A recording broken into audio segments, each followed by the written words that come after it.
huge.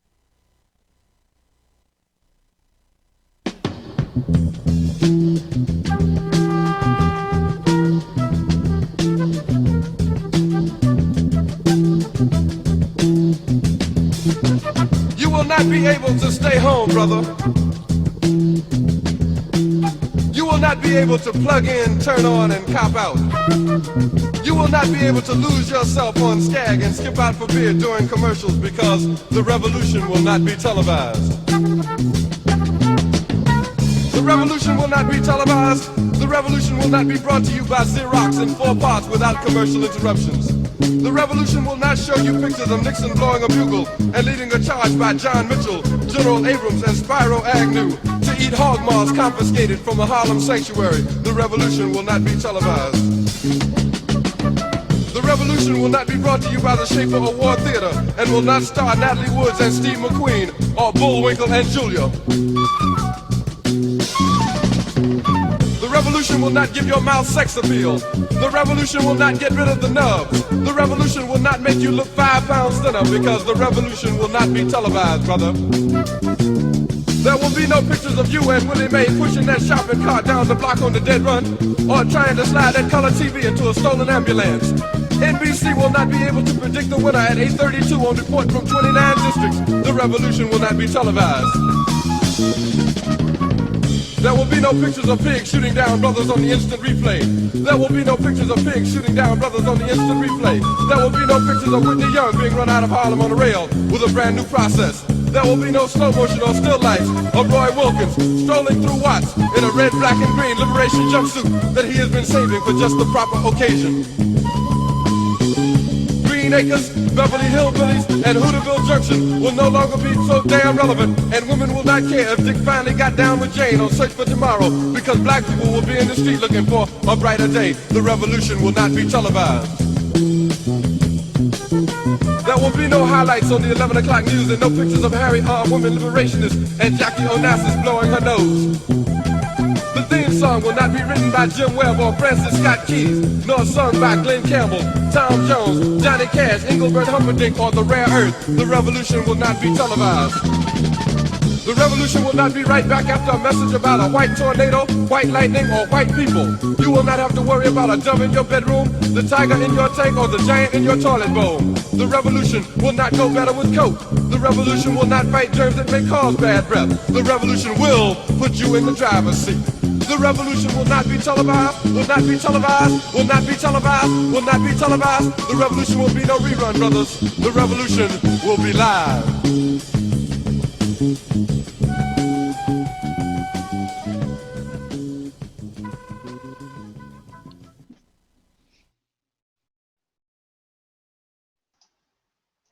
Good evening, ladies and gentlemen. Welcome to our broadcast for January 27th. We are going to be bringing you Bernie Sanders from the Mason City, Minnesota rally he's holding tonight. We are going to be pushing 2 hashtags. First hashtag is We Endorse Bernie. The second hashtag is We Are Bernie. 2 hashtags you should be familiar with from the past couple of days. I want to say I'm Celeste. Hello. I am being, all right, my usual self. I'm nervous. I'm panicking. I want to just like flee now. So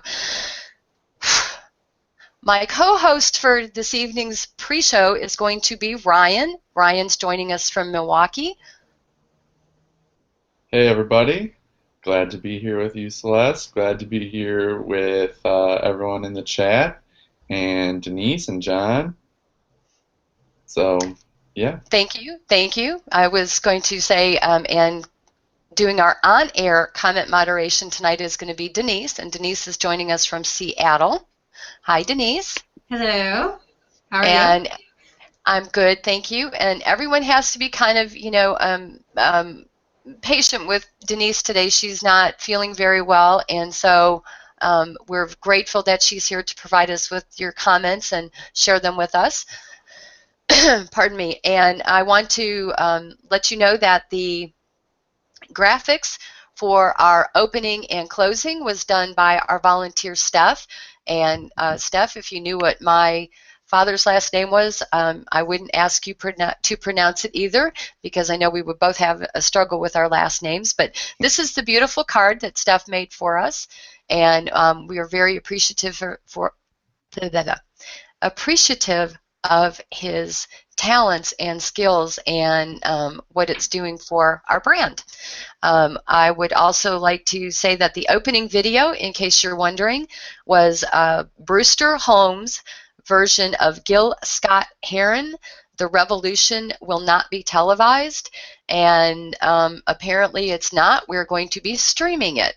We are part of this revolution, and it's a delight. We are hoping to be able to bring you, from the site of today's rally, one of our volunteers by the name of Quinn. And so when he's there at the venue and all set up, we'll try to get him in, and maybe he'll have some people around him that would be interested in coming on and telling us why they're supporting Bernie. And so we're hoping that that works out. I also want to talk right now about the MoveOn.org petition that is going around with regard to Bernie 2016 TV. And basically, it's terms of service issues that we're dealing with, and that is what the petition is talking about. And we'll see if we can convince John Nishai to come up a little bit later on and toward the end of the broadcast in the afterburn and talk a little bit more about that if he's up to that. But that's what we wanted to let you know. Please go over to moveon.org, and the link will be provided in the YouTube chat, I believe. It's free.bernie2016.tv. Thank you. Free.bernie2016.tv. There we go. I like that. I'm going to have to put that down in my little notations here. The other things I wanted to remind you of is I know everyone is cash strapped, but if you have any money that you can donate to Bernie's campaign, berniesanders.com/donate. I'm not going to tell you to give till it hurts, because if you're anything like me, man, the pain's really bad. And so if you can, please donate.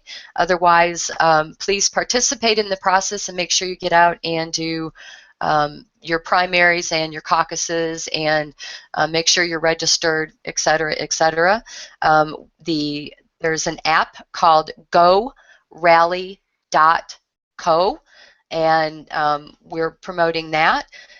There's another app called connect.berniesanders.com that you need to check into. And then we have fieldtheburn.org. And finally, for people who are either on the fence, or if they like Hillary and you're trying to persuade them that Bernie really offers them a brighter future, suggest that they check out the website ifyoulikehillary.com. And it's a side-by-side comparison of the major issues, and it's just very straightforward.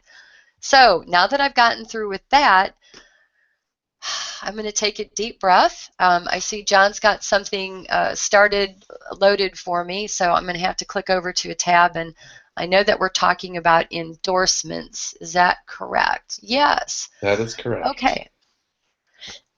John, if you would bring up the Post-Courier endorsement.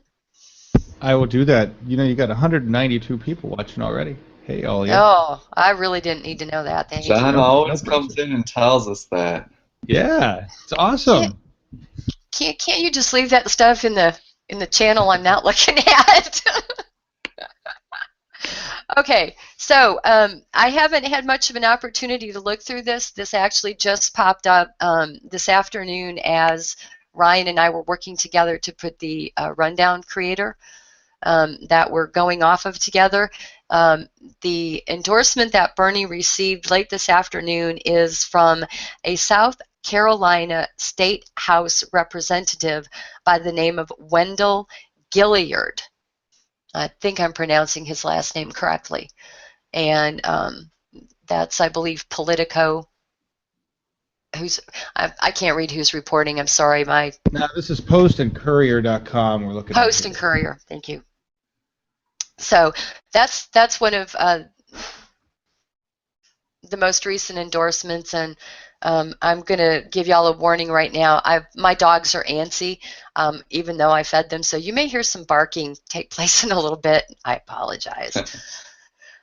So Wendell Gilliard has endorsed Bernie, and I did not have a chance to really read through what Mr. Gilliard has to say as to why he's supporting Bernie. So if you would check it out, we'll make sure that we post the link to this in the lower portion in the archived video.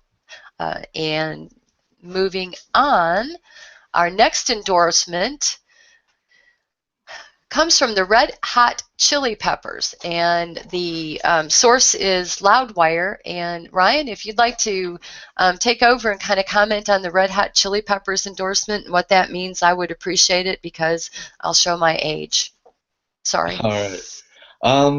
So yeah, it's nice to get an endorsement from a group like the Red Hot Chili Peppers, because in today's day and age, I think these celebrity and Hollywood scene endorsements can go just as far as anything politically. They tend to have a lot more dedicated following than politicians, sadly, and so any kind of pop icon that can bring a light to Bernie is going to be a big deal, because it's going to get to a lot of people. And for them to have a concert like that is pretty cool. I mean, they're obviously a big drawing band, so it should be a big turnout. But then there's this other concert a little close, and yeah, so that's supposed to take place in the next month. Okay, and what were the cost of the concert tickets? It's kind of a updated funk party, rock party donation kind of concert deal. Is that right? Yeah. Yeah, John's got the slide up there with the pricing on it and everything. So, does it say on there? This one is on the Bernie site. Are there two different events? Because this one's got tickets starting at 500. Is it $500, $1,000, and $2,000? No, I'm pretty sure that's the same one. Okay. Yeah. That's what we're looking at on here. Okay, right. Yeah, I believe that this is Bernie's website promoting that same event that came off of Livewire, the previous slide. I'm not quite up on my game. It was a long night and last minute trying to put this together, so I'm gonna try to field through this. So, okay, the Red Hot Chili Peppers would be like, the Who and some of the bands of that day. Would I be correct? Hang on, Celeste. Hang on Yes. a second. I'm reading this. So here's the deal. What you're seeing here's what's going on, guys. We need to be clarifying this. Not all the tickets are that expensive. I'm reading from the site. The tickets are anywhere from $10. No, I'm sorry, $30 to $2,700. So what is on the official Sanders site is for the people who can afford to donate that much money. They're showing the three high-priced ticket levels, which are VIP seats. You've got second row, and then I don't know what the other two things are, but that's VIP seats for a historic concert. The regular tickets are going to go on sale 10 a.m. on some day that I can't find here at all, and they will be starting at $30. So there you go. Okay, cool. I knew that there was going to be more opportunity for real folks to get in and enjoy that as well. Thank you for doing that, John. And I know that Susan Sarandon, that would be the next slide. Well, the next link, actually. Susan is going to be with Bernie this evening at the rally, and earlier today, John's showing the Twitter that I grabbed. She was at one of the phone banking events, and she had not done any phone banking events prior to sitting down with these people, and so I know that I have committed to do it. I haven't done it yet. This is another way of making myself confess and hold myself accountable to y'all that I haven't done it yet, and I will do it. There. Ryan? Brandon can do it, Celeste. You can do it. I keep trying to tell myself that. What does Denise? she have? What does she have that you don't have, Celeste? Come on. God, I can list off a whole list of things that she has that I don't have. But right at the moment, I will say one thing that we definitely share in common is how we support Bernie, and we want to do what we can to get him in office. And if that means I have to overcome myself and try to make those phone calls, I am going to have to just get over myself and do that. John, I see we've got Quinn popping up. Is he ready to come on, or shall we check out chat and see what's going Quinn, are on you? there first? Yeah, let's talk about I'm here. Hey, Quinn. Let's. I'm here. I'm alive. Can you hear me? Yep, We can. can hear you. All right, that's good. There is a very long line.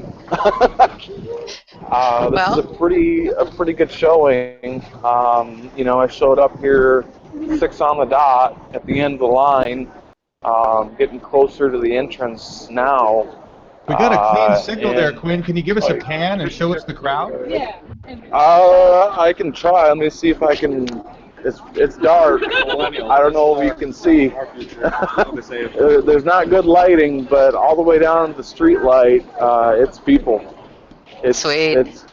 It's packed. Ron, I think you might be the oldest one here tonight. It's Wow. it's looking really good. Right up. The crowd's excited. We're cold. Bernie's brother. Everybody's listening to me right now, nodding their head. But Well, hey, everybody. You're live on Bernie Hey. 20 TV.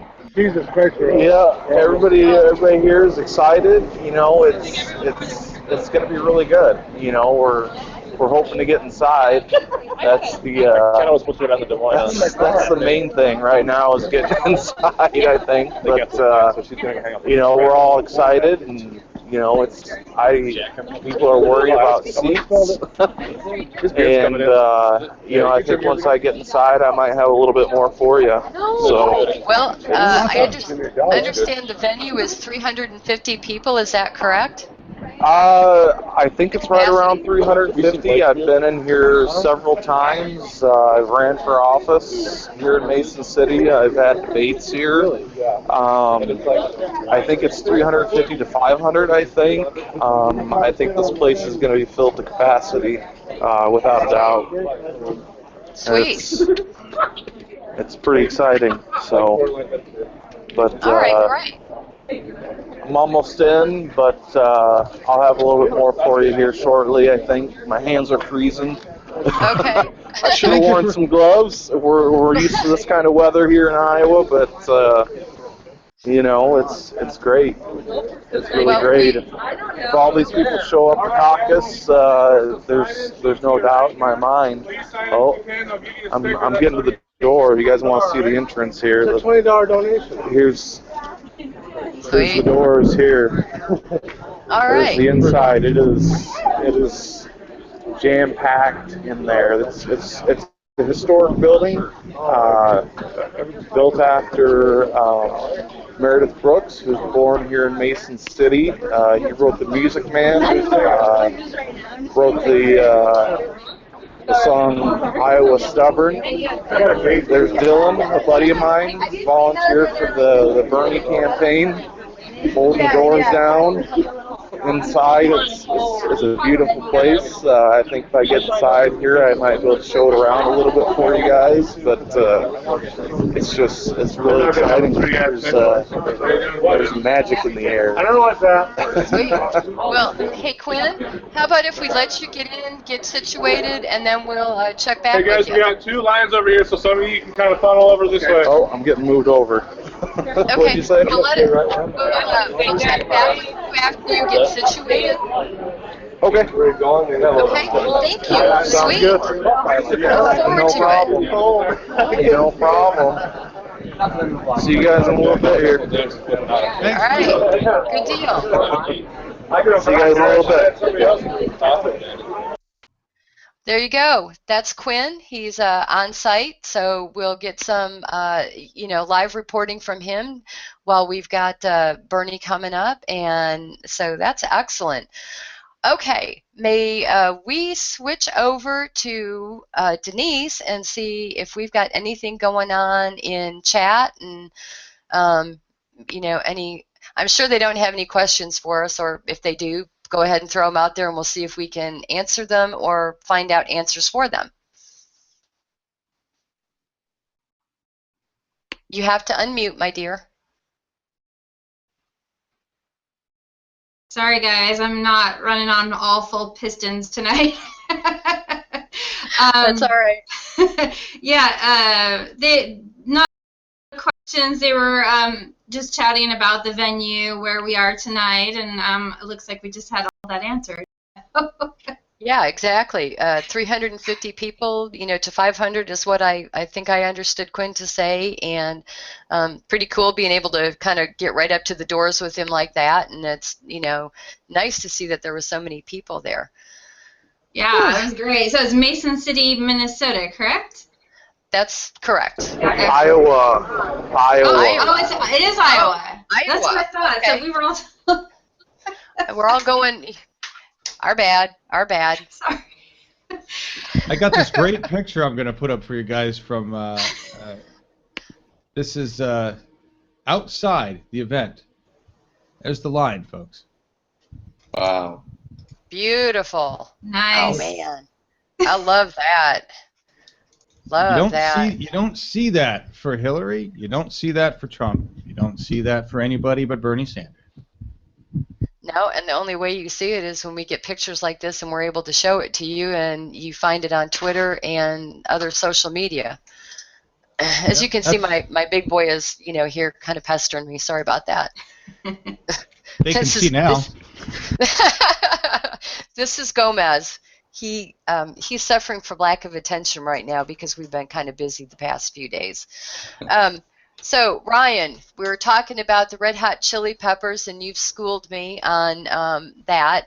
Tell me a little bit more now about the other event that's an endorsement kind of event, and that is Vampire Weekend and Killer Mike. Now, I know Killer Mike.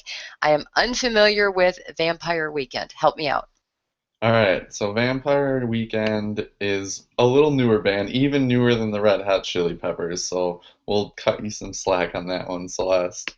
And then I also saw that another band is going to be there too, and I'm spacing on their name right now. But yeah, there's going to be another band as well, and that is going to be at the rally. Are you talking about Vampire Weekend? Yes. Yes. Ryan? Are you kidding Yes. me? That's Killer Mike.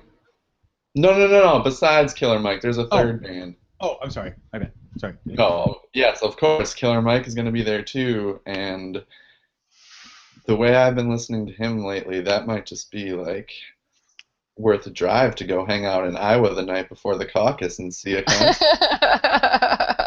I would go if I were there. Yeah. Road trip. Yeah, it does sound like a fantastic concert to go to. I too am a new aficionado of Killer Mike, and really, really like his work. I have not been a rap aficionado because my protest music lies back in the 60s. But yeah, this is really getting me going. I really like it.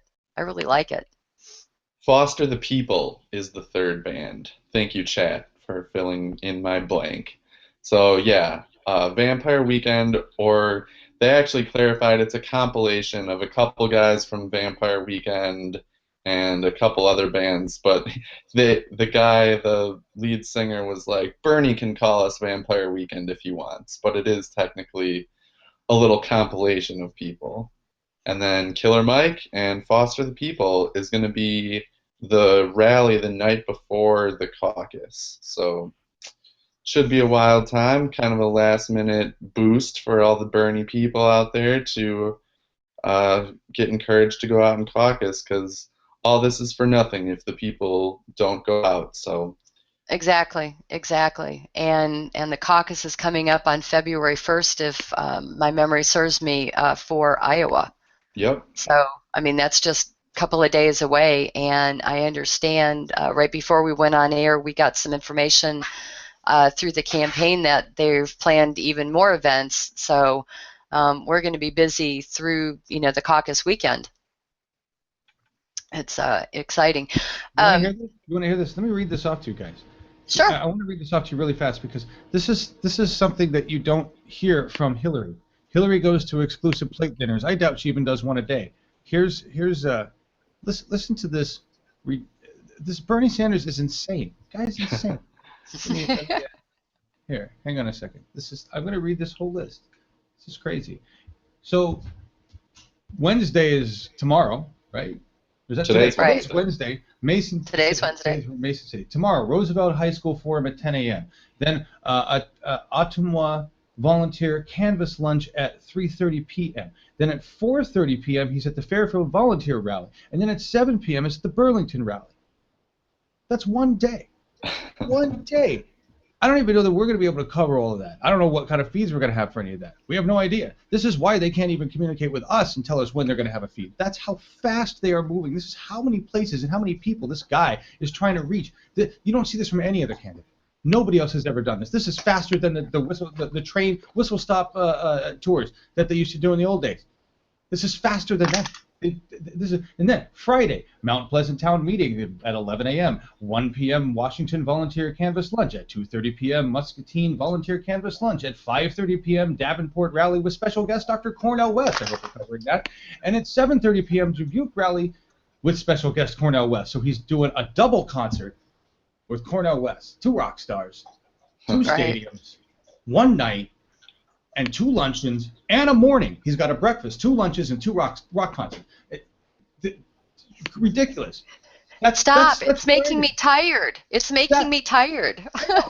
Then we go to Saturday, right? We just hit Friday. Saturday, 11 a.m. Manchester Volunteer, 1:15 p.m. Charles City, 2:30 Waverly Canvas, 6 Cedar Rapids, 6:30 Iowa City. Sunday, Waterloo. Oh, he'll be with, I wonder if he'll be with Franz. Get in touch with him. Marshalltown, Ames, Des Moines. It's just insane. There, I'll cut back to you, but nobody has ever done. That's ridiculous. How are we going to cover all that, Celeste? Well, we did 4 broadcasts yesterday, 3 of which were Bernie. We can do it again. I know. We'll be tired. We'll be really tired. We'll probably be really, really bitchy by the time we get to the general election. What do you mean by then? I'm bitchy now. Well, hey, can you guys hear me? Yep. Hey, you want to see what's going on here at the event here? Yeah, that's great. Let me flip it around here. You see the cameras there? You see that clearly? Well, sort of. It's very green. Let me. Okay. There we go. Much better. Beyond the cameras, is the actual staging of the event there. Okay. Then we come across. All that is overflow. Wow. This event is packed. Wow. Packed to the full. I can't even go past those cameras up there. They won't even let me. Wow, that's a wall of cameras you're looking at, and that's the main event up there. And behind you is overflow. You get behind, and there's still people coming in. They're lined up. This is Iowa, the caucus state. Hey Quinn, what's the temperature there, by the way? Cold. No, give us the number. I know it's cold, but you got to give us the number. Yeah, I have no idea on the count here. It's got to be at least 600-700 people here, at least so far. I mean, we're a half hour to showtime. It hasn't even started yet. The Bernie bus hasn't arrived yet. Susan Sarandon hasn't arrived yet. It's the air in here is electric. You can hear the music playing. Everybody's pumped. There's volunteers all over the place. They made me wear a sticker to get in here. You literally had to wear a sticker. I guess that's the version of the Bernie pledge or the Hillary pledge to get into the event. I think they really wanted to get an accurate count, of the amount of people that showed up tonight. Right. And there's people behind me in droves. It's really, it's awesome. Well, it looks awesome. Right, and I'm expecting, Bernie in his typical fashion will probably, after the event come back here to, us in the overflow and, talk to us. People up front there, let me see if I can just flip this around. Oh, there we go. People up front there, I see, local media, I see, state level organizers, they're all turning their cameras to us back here. I got here at 6 on the dot, and, now it's basically standing room only. This is pretty incredible. I thought it was going to be held in the main room. Let me put the camera around over here. I thought it was going to be held in that little room over there. You see that doorway over there? People are starting to collect in over there. That's where I thought it was going to be held. People are starting to collect in over there. But that's not the case. And you can see now I'm already starting to get surrounded by even more people as we talk. So people are still pouring in. We still got 25 more minutes to go before showtime. Right. So Quinn, you have the ability to talk to any of the people that are around you and get their impressions of Bernie and what they think the caucus is going to be like. I don't know. Let me ask somebody, random person. Hey. Yeah, tell them you want to be interviewed on Bernie TV? You okay? I got turned down by my first ask. Why don't you see if you can find somebody and come back on if you can, okay? All right, let me try and do that, and I'll interrupt you if I find somebody. How about that? Yeah, tell them we're live. Tell them we're live. All right. Thanks, Quinn. All right, no problem, guys. Sweet. All right. Well, let's see what Quinn can get going so we can get a little bit of feel for, on the ground in the auditorium and the excitement that's going on. Ryan? Yes, how are you doing back there? I'm doing good. Are you working away the Twitter and the chat room? Is that what you're doing?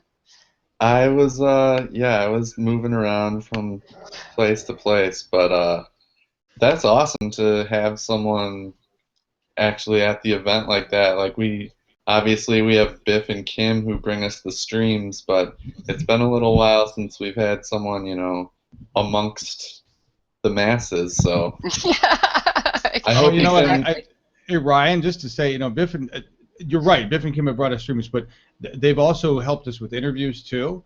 We have a crazy array of people like Quinn and Biff and Kim and everybody Scott that just to do these things for us. And so I just wanted you all to know that too. Sorry, just want to jump in.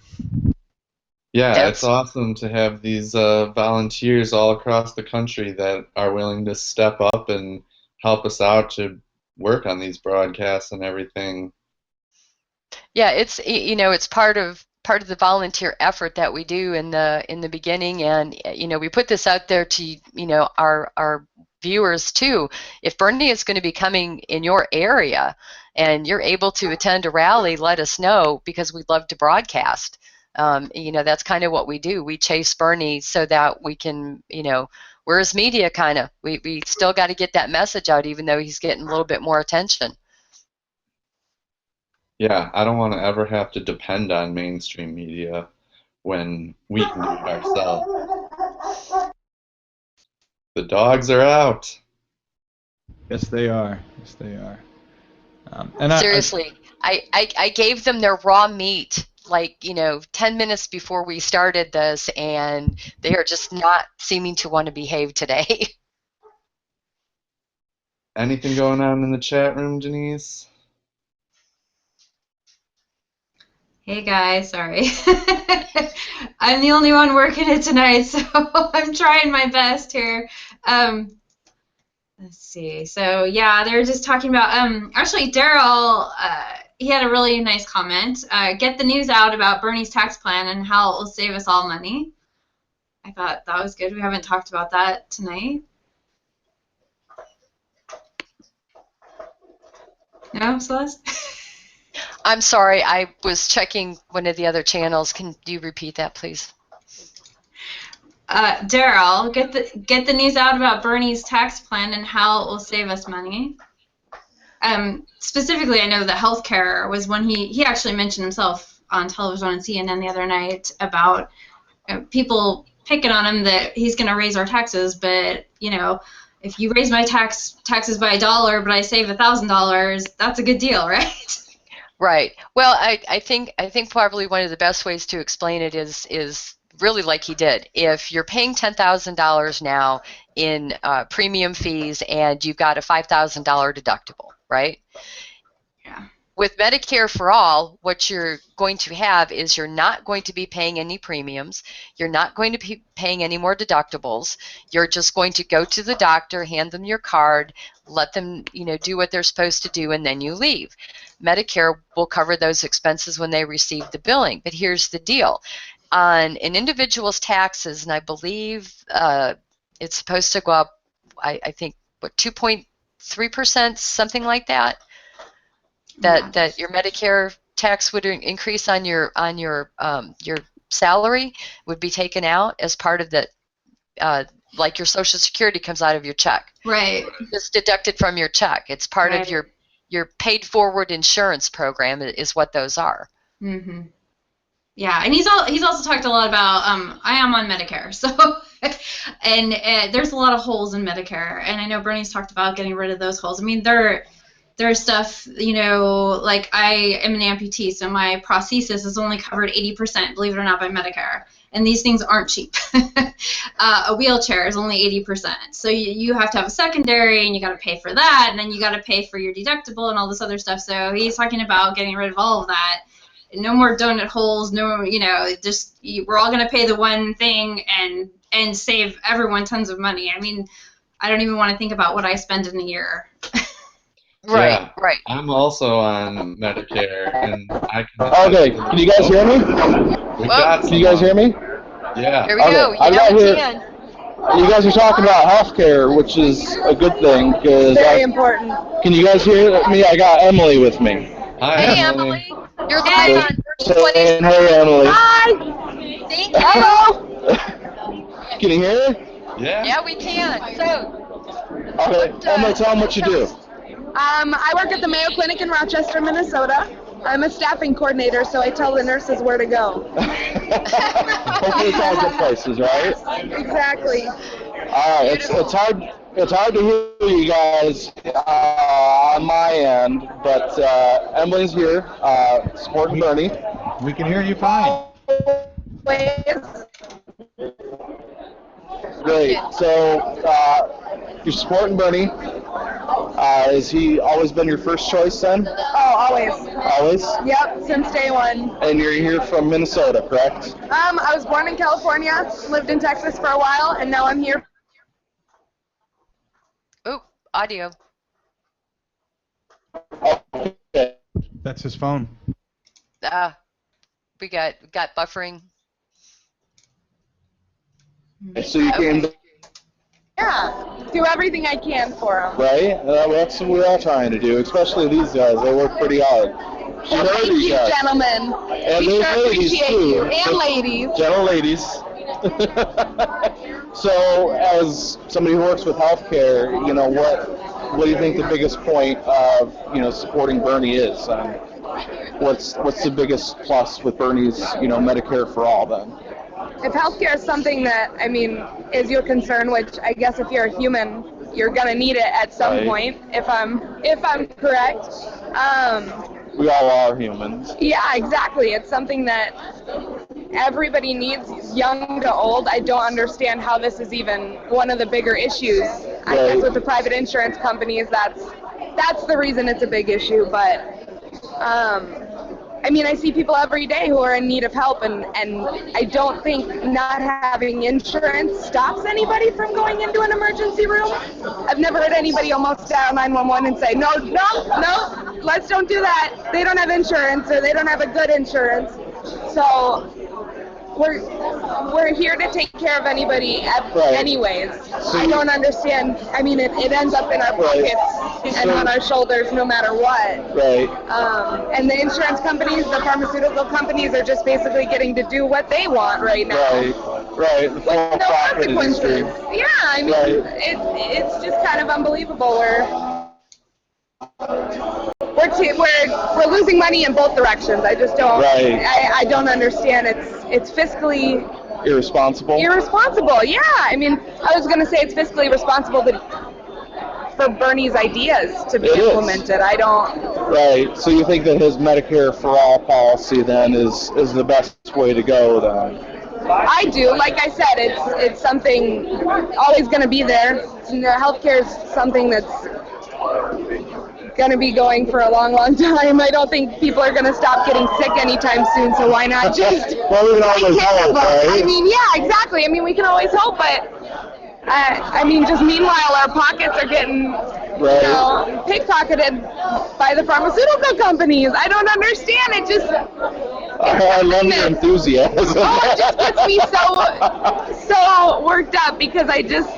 People need to be taken care of, bottom line. I mean, they don't need the riches, they don't need, the Nike shoes and all the, fashion statements, but healthcare is something that shouldn't really be a big argument at this, or a corporation's argument at this point. I don't think they should get to set the rules for us.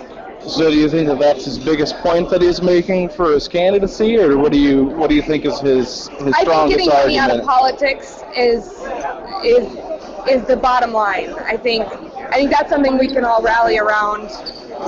I mean, you can have differences on, social issues and gay marriage, abortion, but money in politics, I mean, there are people on both we're having for the same corporation. Right. I mean, it's gotten to the... Did we freeze up, John? Yeah, we lost him. Quinn, we lost you there with the signal. I'm going to mute you for now. Sorry there, Quinn. It was a great conversation. Yep. How exciting, though. It's like she's definitely high energy. She's definitely into it, and you can tell that she's looking forward to seeing Bernie and supports his platform, especially with regard to healthcare. Yeah, they were having one hell of a conversation and nailing all the points, and I think what we saw there, Celeste, what I want to say real quick, turn it back to you, is that this is why we're not fooled by Hillary, because we're intelligent. The 99 are intelligent. We see through the bullshit, right? That's really what they were talking about. Well, and if we don't fully understand something, we certainly are, smart enough to begin to try to research it so that we do understand and are informed. Well, that's what I was saying before. I have health issues too. I'm on Medicare like Denise, and the healthcare was the original thing that brought me into Bernie, because it's obviously a big issue in my life. It affects me personally, and I have a lot of relationships with people who it also affects personally, and Bernie's plan is the only, like she was saying, it's the only way to go. It's either going to be now or down the road, so why not just make it now and help these people out? I couldn't agree more. As a few people in Slack know, I've had to start seeing some doctors, and I don't have any health insurance. And I can tell you that just going to a general practitioner I guess what they call family medicine practitioner now, just for the office visit alone. And this is what happens when you don't have insurance. The office visit alone was $280. Yeah. $280. That was basically just to go in, have a nurse take my temperature, my pulse, my it's your blood oxidization level, and have the doctor spend like 15 minutes with me, ask me a couple of questions, and send me, off to other doctors who those fees are going to be anywhere from $350 to $500 just for the first office visit, out of pocket. Yeah. I spent a week in the hospital before Medicare. It's $12,000 a night just to stay in the hospital. That's not tests. That's not medications. That's just here's a But that's just the bed. bed. Yeah, Yeah. that's just the bed. When you talk about the healthcare industry, because that's what it is, it's an industry, and it has a lot of support industries. Um, Hospital bill, then you get bills from different labs for different lab work that has to be done. You get bills from, if you have surgeries of any kind, you get bills from anesthesiologists. You get bills from, almost every different entity that would be involved in certain medical procedures sends bills, Yeah. and they can be just absolutely staggering. Denise? Yeah. So Chris Ward from the comment room said he had kidney stones. He was in the ER for 2 hours, and his bill was, or I'm sorry, I'm assuming it could be a girl. His bill, the bill was $12,000. This just even just going through our chats and just talking to people on the street. In America, doesn't seem to be a contentious issue. I think everyone is ready for a Medicare for all system, a single payer system. We're done with all this stuff. We've seen Obamacare and what it can do, and we've seen people come onto the system and how exciting that is. We're ready to go farther. It's ridiculous. Like what Ryan was saying about staying in the hospital. The costs are just, and we have Europeans that are volunteers here at Bernie TV, and I've had chats with them about what their healthcare is like, and it sounds mighty nice. Yeah. Yeah, I've seen some of those chats, and I have to admit that I too am envious of what they've got, because I'm one of those people. I'm 55 years old. I have spent the majority of my adult life working without not just benefits, but working without health insurance. I mean, I can count on one hand the number of months I have been insured over the past 20 years. As a self-employed individual, it was impossible to go into the market to get a healthcare policy because of the fees, and the fact that you weren't getting any kind of insurance coverage for what you were paying per month. When the ACA, finally came into fruition, and it was time for people to start signing up for it, I got on the site that the government set up for the state of Texas, because Texas, we don't take money from the federal government to help our people, at least not healthcare wise. We'll take it for the fossil fuel industry, but that's a different story. The subsidy would still have left me paying $200 a month for the ACA healthcare, and it's like I was making under $30,000 a year. That's a car payment. Well, not really a good car, but a car payment, or amazing. It's absolutely amazing to me. It's crazy. And someone else, Darcy Lindsay, said, without my Canadian health care, I'd be dead. It's it's really sad that this is 2016 and we're still arguing about single payer health care.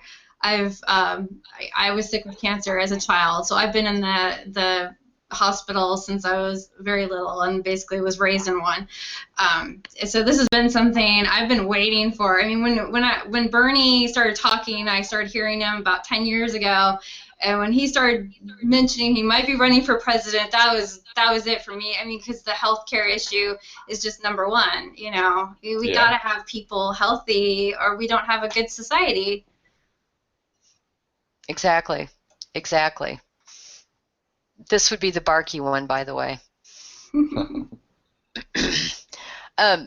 The other aspect, and Denise, you and I talked about this a couple of weeks ago when I had that first appointment with the family doctor, that I felt very out of place. I felt like I was shopping for something, and that I'm shopping for something that I don't know what it is that I'm buying, and not really understanding how I'm supposed to be communicating with the doctor. You know, nowadays it's like I went in to describe symptoms that I was having, and I'm told, well, that's not the appointment type that you set. And it's ridiculous. It's like, I'm coming in for a physical. Oh, we got Quinn again.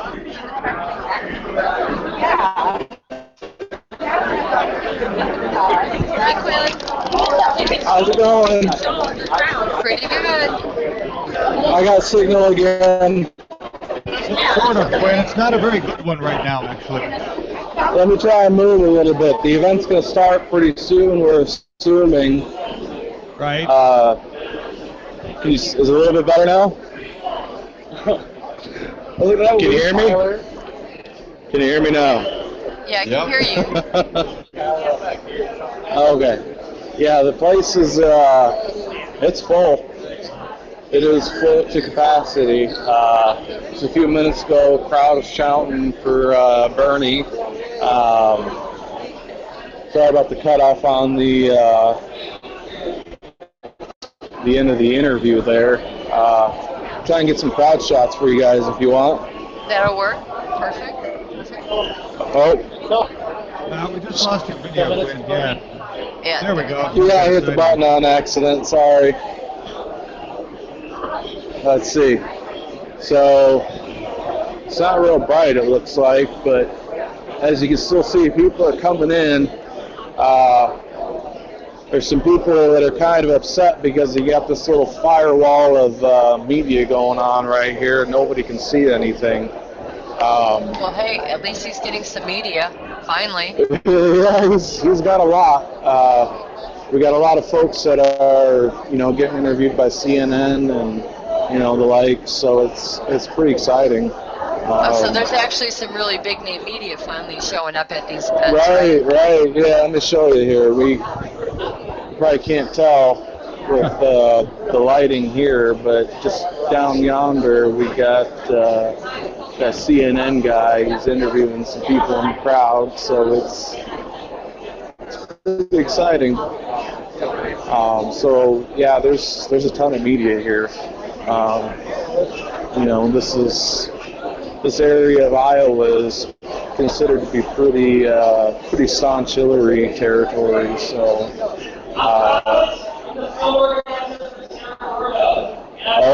I think it's starting. Okay, sweet. You guys got to feed up? Well, we will in a minute. When I first saw Bernie back in August, he was opening a field office in Iowa City. At that time, I was working at Indianapolis. It was pretty cranked for my ship to go here and speak. But then I realized that this is the campaign I wanted to work for. I can't get any closer. That's all right. Hey, Quinn? Yeah. You wanna lift your camera up and turn it that direction?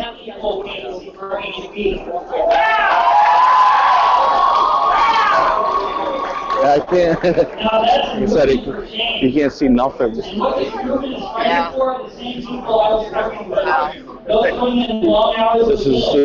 This is the view. I'm getting messages on Facebook from people that can see me on here. Hi, Irene. Those who are just one illness away from bankruptcy, and seniors who want to retire but are looking at empty bank accounts. These are the Americans whose lives deserve to be better. Thank you for bringing us this, Quinn. We don't usually get this far. Right. Usually I don't have this good a signal. As an Iowa native, I know how seriously we take our role in American democracy by selecting the next president. And 8 years ago we did it. Kind of see the stage. We're going to do it again. Yeah, off in the distance. Right. Yeah, I'm surprised the fire marshals let that many people come in there. Or is everyone still streaming inside to sit down? That's actually been a talk with the crowd about fire hazard. We're going to knock on the door of every single voter across the state of Iowa, and right here in Sarasota County as well. There's a massive Get Up and Caucus effort, and we need your help to do it. This weekend, we will be gathering at our field office at 515 South Federal. I'm doing Burning TV. Oh, wow. Have you guys heard of it? No. It's on YouTube and online. We follow around burning events. I'm from here in Mason City. But all these folks right here, they direct and they do, live commentating and stuff like that. Right now they're listening to us talk. I came down from Minnesota. You came from Minnesota? Hoping to see Bernie here? Yep. Nothing will change unless millions of people demand it. What do you guys think of him? I'm a reformed Republican. A reformed Republican? For people like you. I'm trying not to burst into flames. Right, I am too. I'm standing so close to you. What brought you to Bernie? The Republican clown car, and nobody makes sense, and he's a gentleman, and he debates the issues. Right. I don't agree with him on everything. Right. Corporations are wrecking our country and have been for years. Right. And something needs to be done, and the banks need to be screwed. How can you tank the economy and nobody went to jail? Right. It was a business decision because the fine was cheaper than all the money that they made. Exactly. Yeah, in Iceland, they actually sent the bankers to jail, and here in America, they got nothing. They got a slap on the wrist. They didn't even get slapped. They got bonuses. Right.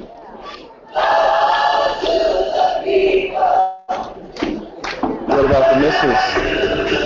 Mrs. lives here. Oh, you dragged him? She knew I was a groupie. A groupie? How many times have you guys seen Bernie? I've never seen him. You've never seen him? I don't know if you will with that stuff or not, right? Stand on somebody's shoulder. He likes he is the tax collector and climb on these poles. You're going to see Jesus preach. Hey, he's a Jew. He's a socialist Jew, so he's Jew. Right, that's why I'm standing room only. Yeah, he's not much of a view. Well, the last socialist got elected 4 times, so right. The establishment doesn't like this shit at all. No, that's what we need. That's exactly what we need. To kick out some of these guys who should have retired a long time ago. Right. I agree with you 100% on that one. What's your stance on the healthcare issue? Well, I happen to be a healthcare provider. Really? I have a chiropractic office. Okay. I hope they don't fuck it up like Medicare, but when I started in practice in the 80s, everybody had insurance, and they had a deductible you could actually meet. Right. I sent in handwritten bills and got paid in 2 weeks and 30 days. Right. People could come in. Never had any problems. Then HMOs came in. What's going on? Then HMOs came in, and when HMOs came in, they started screwing the patient and the provider. Right. And the insurance company started making millions of dollars of profit by screwing people and paying less, right, and jacking up premiums. So, in true Republican fashion, they did nothing. And then Democrats finally get in when it's almost too late and come up with the semi-solution of Obamacare. You're not going to fix it because you've got private insurance companies involved trying to make money. Right. Well, yeah, if they can make a profit somewhere, they're going to try. It's capitalism and healthcare, it ain't going to work. Yeah, essential services. Well, it's a case where people would give their last dime to save their sick child. The capitalists see that and go, or they go like this. I wish people could see the gestures that you're making right now. Yeah. Oh, we got some action going on? I can't tell. I had a patient that fell in Mexico. Right. To the ER, got x-rays, got the bone set, got the cast, came back and had her doctor check it out and said it was a great job. The guy did a good job. Guess how much it cost her? How much? $250. Oh, yeah. I used to listen to conservative radio. In Mexico. $250? There's no reason we couldn't do it for $250. Right. It's not that expensive. I agree with you. The hospitals are used to paying for everybody without insurance, so they jack the rates up. The insurance companies know they jack their rates up, so they screw them up. Right. Well, yeah, like I said, if they can make $1, they're going to make it. The backwoods saying, we need about 3 of them to see over that firewall there. And the reason why Hillary looks so good in the polls is because they only call people with landlines. Exactly. 53 haven't had a landline since 2003. She does. That's the absolute truth, too. They like to throw the polls in your face. And Hillary's going to get I don't know, I'm 33 years old. I don't know if I ever had a landline.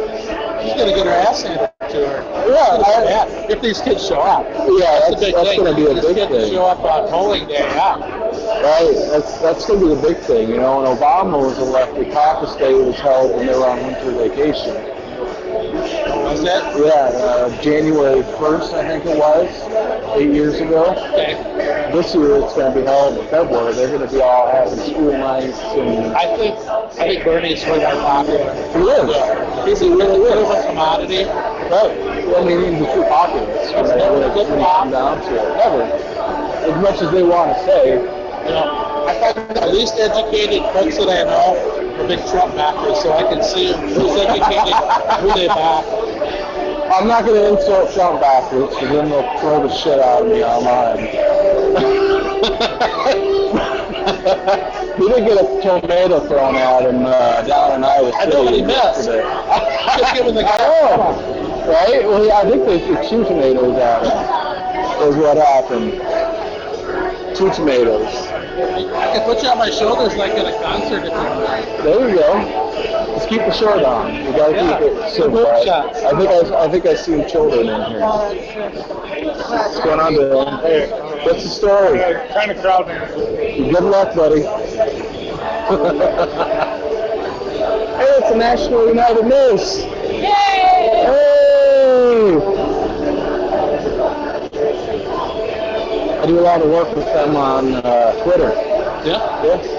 Bernie's going to be a tired boy to see him. You know, I don't. Obama, he sounded tired on the news. No, that man, A boundless energy. he doesn't stop. You know, So he was paleo before paleo was cool. right. When he was in college, he was a jock. He was a long distance runner. Yeah.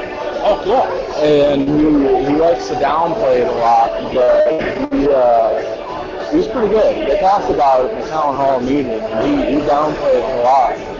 I think there was a story about him when he was either in high school and college, but he actually pushed somebody forward so that he would actually win the race instead of him.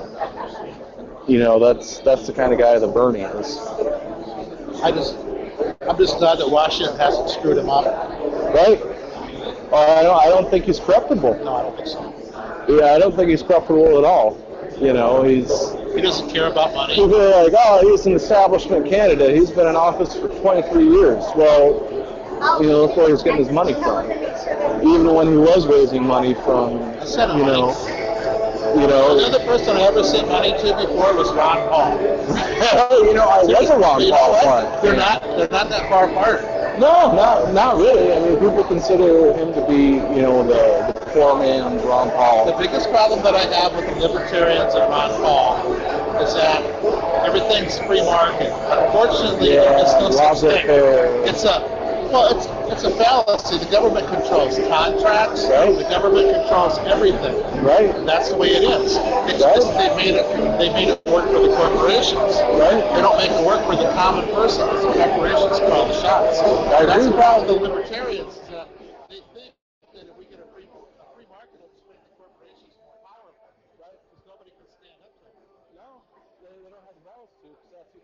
campaign. My mom used to work for Northwestern Bell. Right. It's a whole line. The Bell system had a landline. Right. They had a monopoly. Right. Yeah. You couldn't get long distance until MCI came along. Right. They bought Ma Bell's lines and offered long distance, and that's what started the Ma Bell Trust. Right. So they broke that up into 5 different companies. Right. AT&T, Western Electric, Southwestern Bell, Pac Bell, and Western Electric. Right. And Southwestern Bell got real big with cell phones and made an ass load of money. So they bought back the other Bell companies and formed AT&T, took the AT&T name out. Right. So how are they not a monopoly now? I don't know. So there's so many monopolies now, but they just turn their head. Well, yeah, like I said, they fund their campaign. That's what we have here in Iowa. Is these politicians. They don't want to mess with such and such because they bring money to wherever. Here in our county. GlaxoSmithKline decided to buy Allergan Pharmaceuticals in Ireland. Allergan makes a lot of contact stuff, and now they're an Irish corporation, so they can save money. Yeah.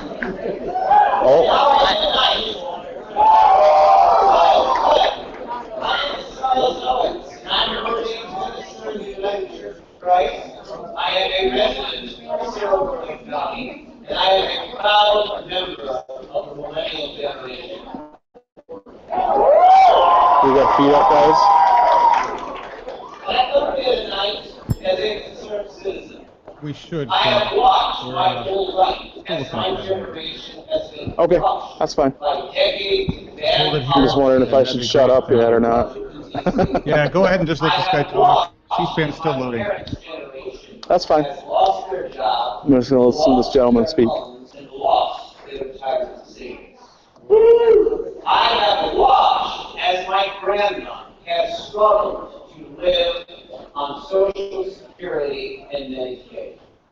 I have watched as the rich in this country continue to get richer, and every day it gets way too expensive to be poor in this country.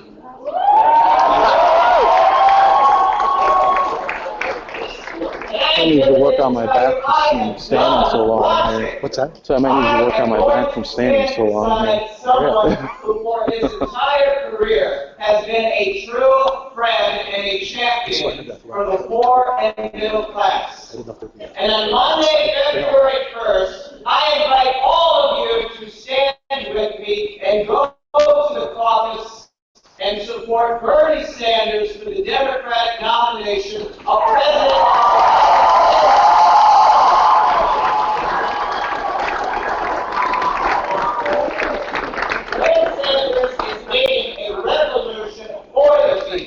And so we, the people, must commit ourselves to standing beside Bernie Sanders when he needs us the most.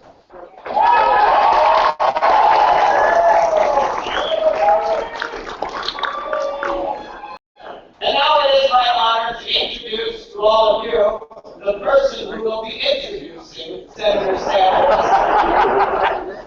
Activist and actress Susan Sarandon.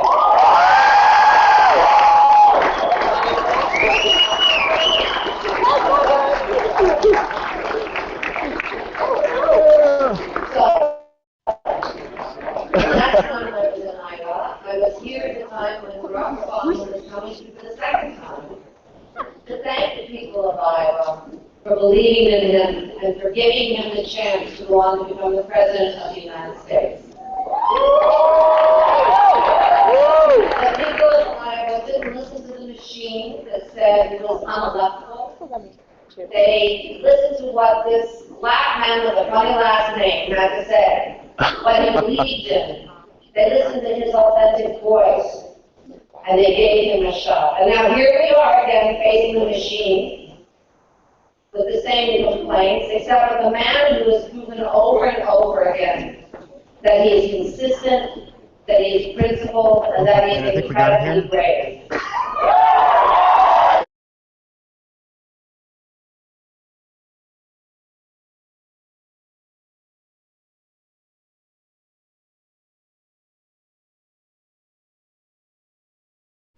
Sorry, pulling up the C-SPAN feed right now, guys. Susan's just started. I'm going to get that over to you.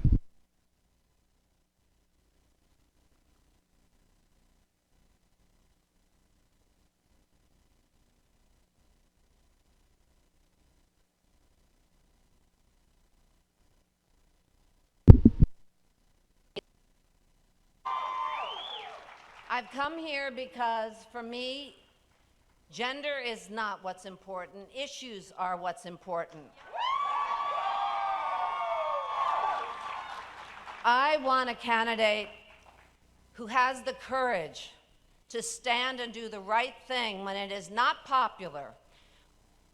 When the time came for the war, the vote for the war, the United States was traumatized, it was fearful, it was in a frenzy. And the few people who had the courage to even ask a question were cut off from the herd and labeled un-American, bin Laden lovers. It was a scary, scary time. Very few people working in the system had the courage to even ask a question, let alone stand on the floor and make a speech that now is so prescient, so clear, and so brave as Bernie Sanders.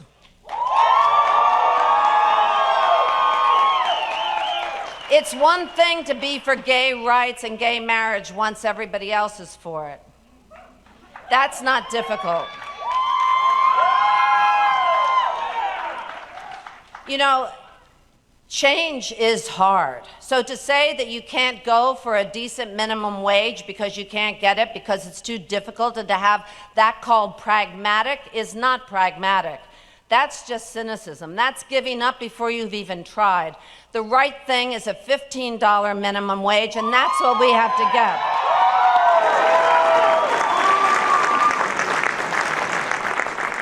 You know, everybody realizes that we're being run by a machine that's being run by Wall Street, by Big Farm, by Monsanto, by many big, yeah, boo. And it is, yes, no thank you. And it is difficult.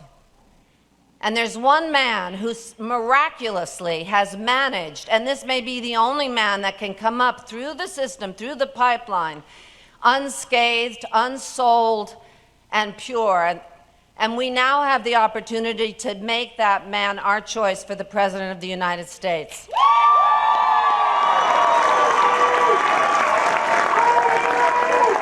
And he's right, you know, change is difficult. And what this man is asking of us is to be the machine now. I give you Bernie Sanders.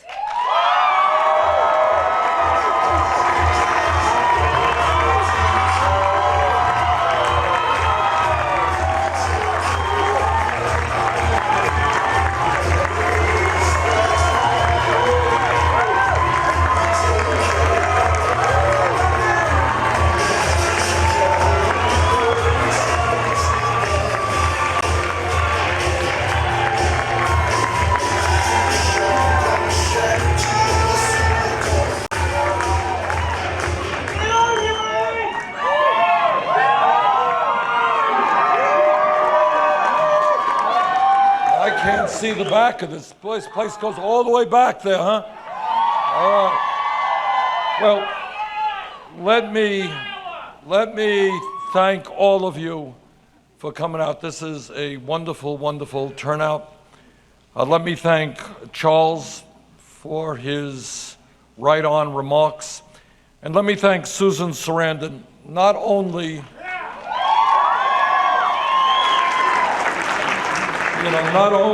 for being a great actress, and I've known Susan for 25, 30 years, and there are other great actresses and other great actors in our country, but what Susan has been doing for her entire life is standing up for social justice, for economic justice, and for a world of peace.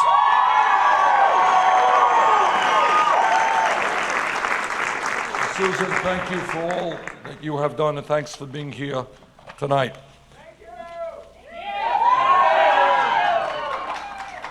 And let me begin a little bit by talking about our campaign and picking up on some of the points that Charles and Susan made. And that is that anybody here who thinks that real change comes easy knows nothing about American history or world history. Frederick Douglass made the point way back when, fighting to end slavery, that change only comes with struggle. Freedom is never given to people. You got to fight to get it.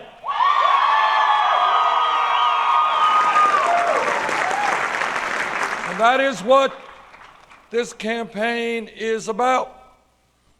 Yeah, we are taking on Wall Street and the economic establishment. Yeah, we're taking on the political establishment. Yeah, we're taking on the media establishment. But that is the establishment that has to be taken on. If we are going to create the country that our people deserve. And as Susan said, some people say, that's hard. She's right. It is hard. You don't take on Wall Street and think it's an easy struggle. You don't take on corporate America and all of their greed and think you're going to do that overnight. But if we are going to create the nation that our people deserve, a nation that does not have the highest rate of child poverty of almost any major nation on earth, a nation in which millions of seniors are not forced to live on $12,000, $13,000 a year, a nation which has more people in jail than any other country on earth. If you want to change that, you're going to have to fight, and that's what this campaign is about.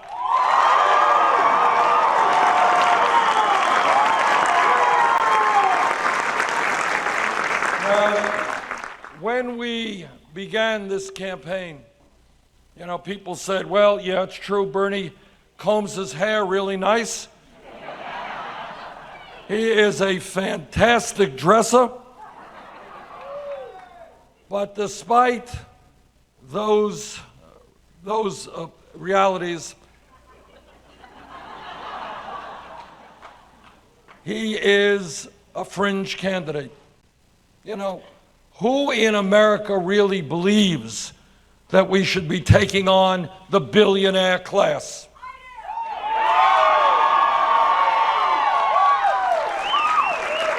Well, turns out there are a few million people like you. I mean, really, here's a really crazy idea. You ready for a real crazy idea? I mean, who in America says the establishment thinks that the United States should join the rest of the industrialized world and guarantee health care to all people?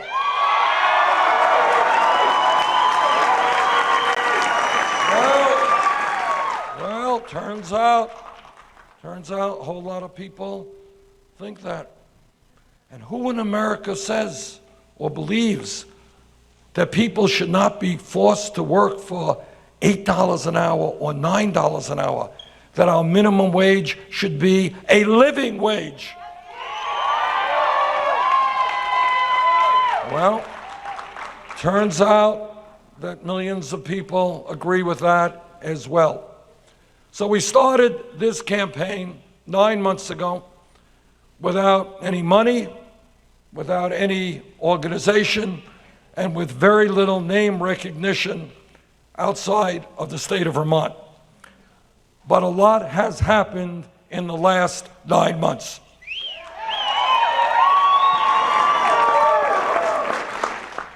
Today, we have hundreds of thousands of volunteers all across this country in 50 states. And let me thank the 15,000 volunteers that we have right here in the state of Iowa.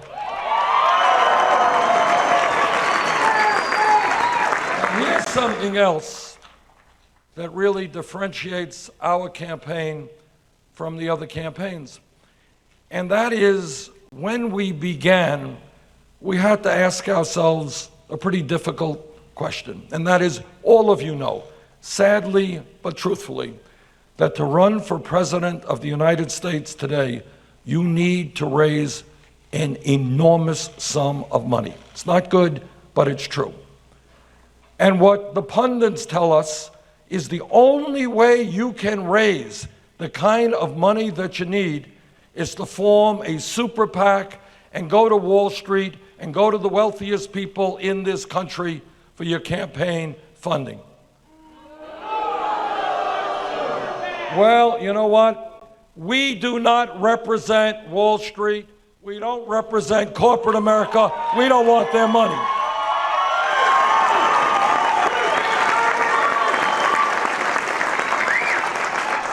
So we decided to do it in a different way.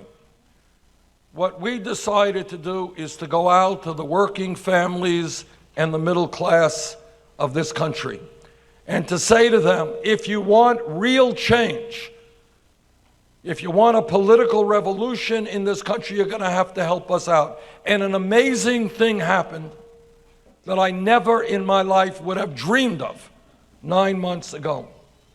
Today, we have received 2.5 million individual campaign contributions.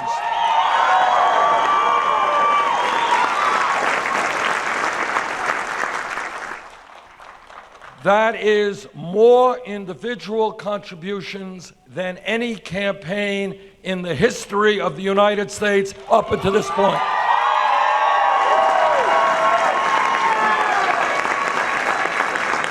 Let me, if I might, tell you one of the major differences between our campaign and my opponent's campaign.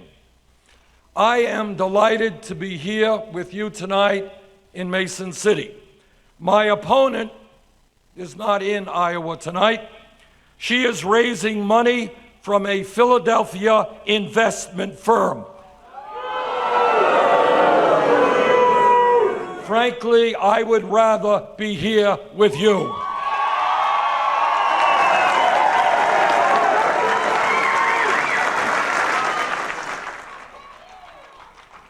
Now, when you come to the last weeks of a campaign, especially when you run up against a campaign that now sees itself in trouble, you know, when we began this campaign, we were 40, 50 points behind.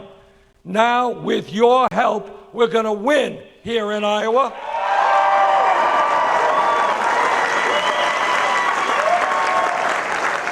But needless to say, our opponents are all not that enthusiastic about that reality. So they go out and they say a whole lot of things. And one of the things they say is, you know, Bernie Sanders, nice guy, interesting ideas, but he just could not win a general election.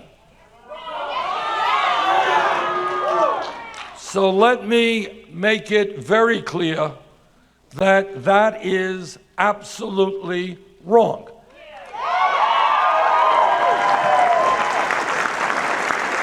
And let me tell you why for 3 reasons. In the most recent national poll that I saw, Hillary Clinton was doing very well. She was defeating Donald Trump by 10 points. We were defeating him by 15 points.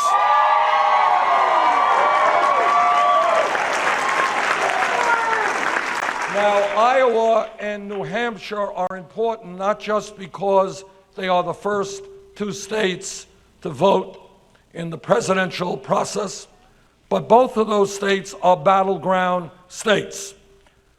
According to the most recent polls that I have seen, Hillary Clinton was ahead of Donald Trump here in Iowa by 8 points. We were ahead by 13 points.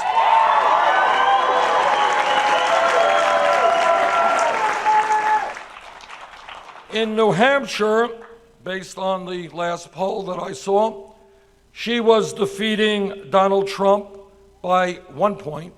That's good. We were defeating him by 19 points.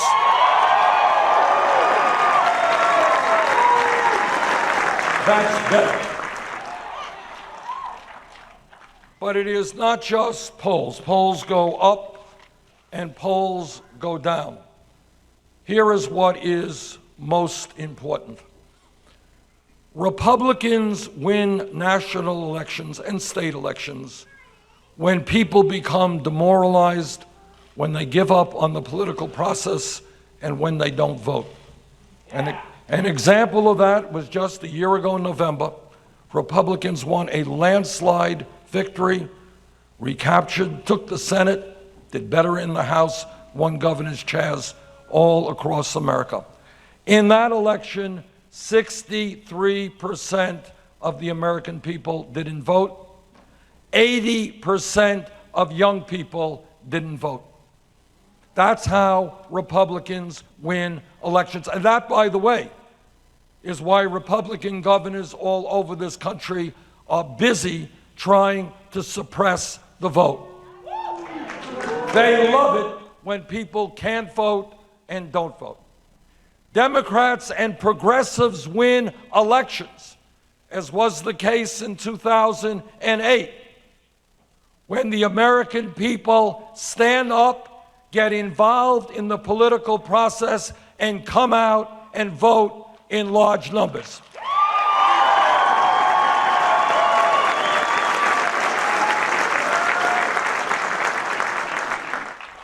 I think anybody who objectively and fairly looks at our campaign versus our opponent's campaign knows that the energy, the enthusiasm, the momentum is with us.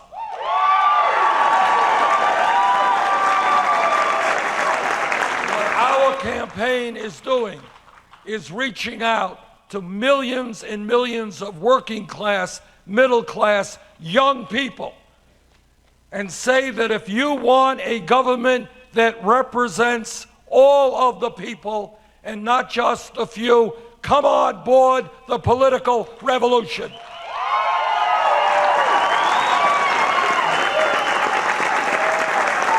that is exactly what we are seeing. And the third reason we will win a general election is we will expose the Republicans for what they are.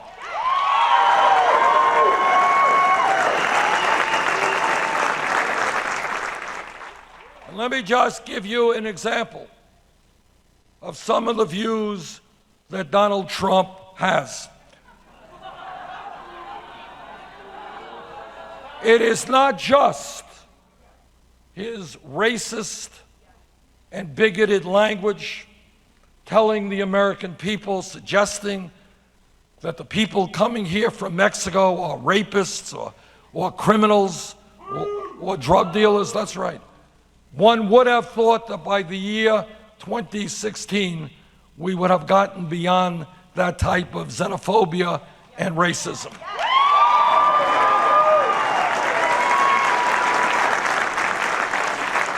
It's not just that he told us that he saw on television thousands of Muslims in New Jersey celebrating the destruction of the Twin Towers when nobody else in America saw that on television, and it never happened. That's called pathological lying.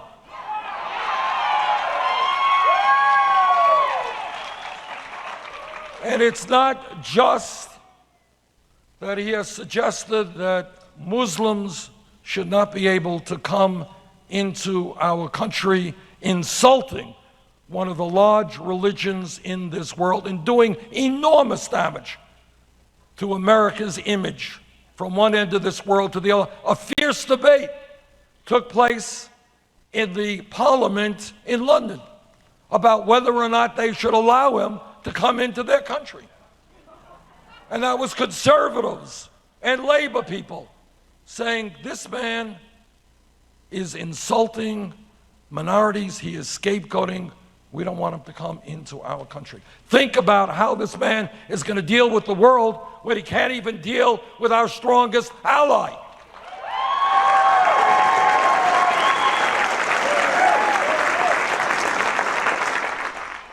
But it is more than that.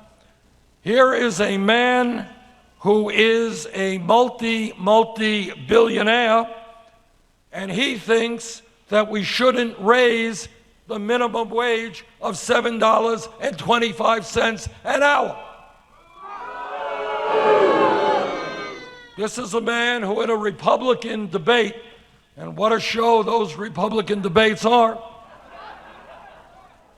after insulting everybody on the stage and half of America, came up with the brilliant conclusion that wages in America are too high.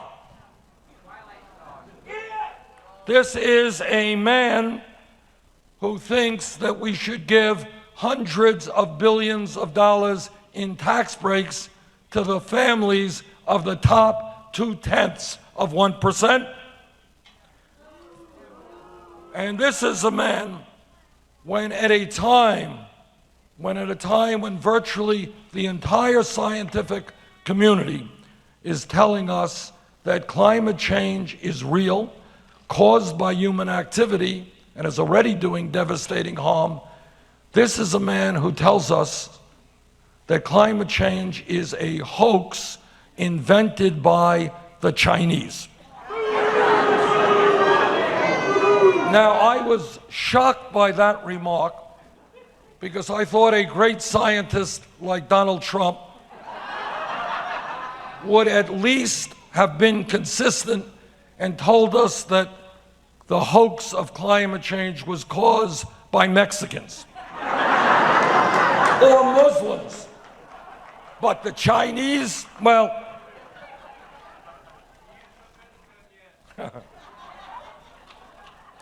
and this Republican Party, and I speak to you as a ranking member, the leader of the Democrats on the Senate Budget Committee.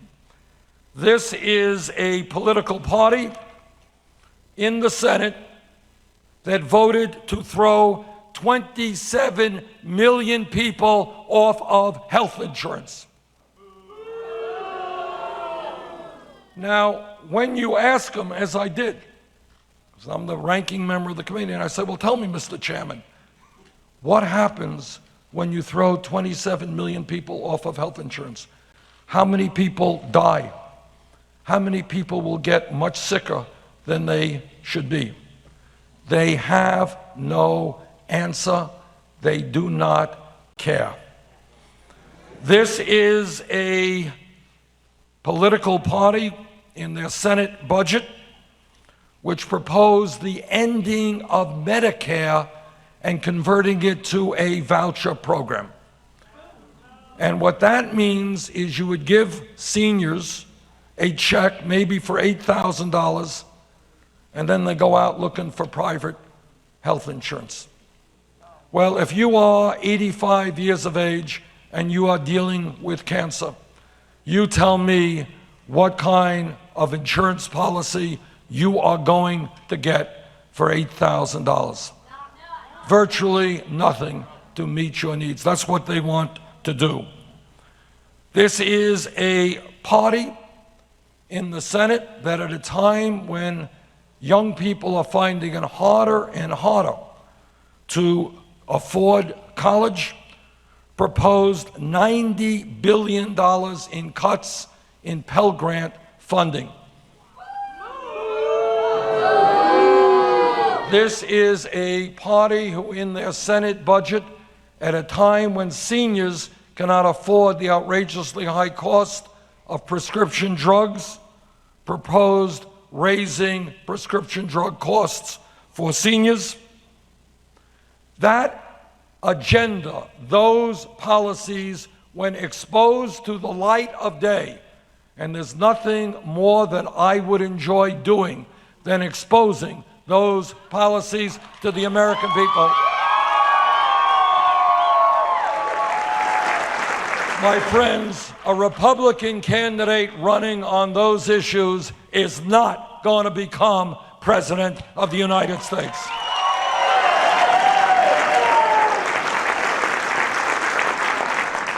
Now, one of the reasons that we have been successful, I believe, in this campaign is because we are running a simple, straightforward campaign that is talking truth to the American people and talking about the real issues that face our country, and that we have the courage to propose real answers to the problems that we face.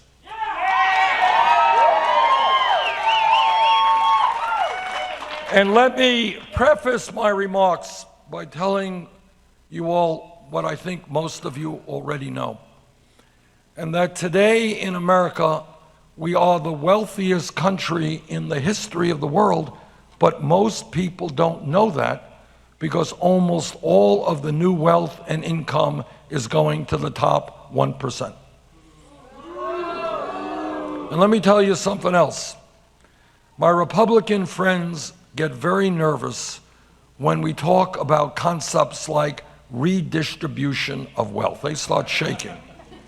But here is the truth, that in the last 30 years in this country, there has been a massive redistribution of wealth. Problem is, it has gone in the wrong direction. It has gone from the pockets and the hands of hardworking people in the middle class and the working class into the hands of the top 0.1%. Today in America, we have more income and wealth inequality than any other major country on earth, and it is worse here now than at any time since 1928. Today in America, and I'd like you to hear this, you don't see it on TV, you're not going to read it in the papers too often. Today in America, the top 0.1% now owns almost as much wealth as the bottom 90%. Today in America, the 20 wealthiest people in our country own more wealth than the bottom 150 million, bottom half of America. Today in America, one family, now this is the United States of America we're talking about. This is not some little oligarchy someplace. This is America. Today in America, one family, the wealthiest family in this country, the Walton family, who owns Walmart, they alone own more wealth than the bottom 40% of the American people. One family. And here's something about the Walton family that is important to discuss. And that is, many of my Republican colleagues go around the country and they talk about welfare abuse, about poor people ripping off the welfare system. The largest recipient of welfare in America today is the Walton family, the wealthiest family in America. And here is why. Walmart is the largest private sector employer in our country. And yet many of the workers at Walmart are on Medicaid, they're on food stamps, they're in subsidized housing, all of which you provide through your taxes.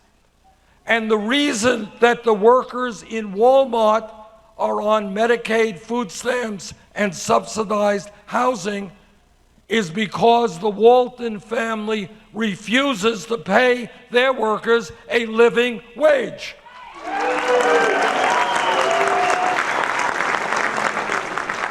So I say to the Walton family, get off of welfare, pay your workers a decent wage.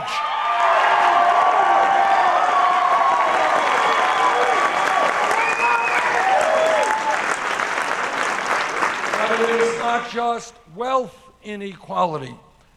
When we talk about our economy, two major points have to be made. Number one, we are much better off today than we were when George W. Bush left office 7 years ago. Now, you gotta be easy on the Republicans. They suffer from a very serious illness called amnesia. They have forgotten the world that George W. Bush left to President Obama and to all of us in 2008. But I will remind my Republican friends about that world. That was a world in which 800,000 Americans were losing their jobs every month. That was a world in which we were running up the largest deficit, $1.4 trillion in the history of our country. That was a world in 2008 where the world's financial system was on the verge of collapse. So it is fair to say that under President Obama, Vice President Biden, we have made real progress in the last 7 years.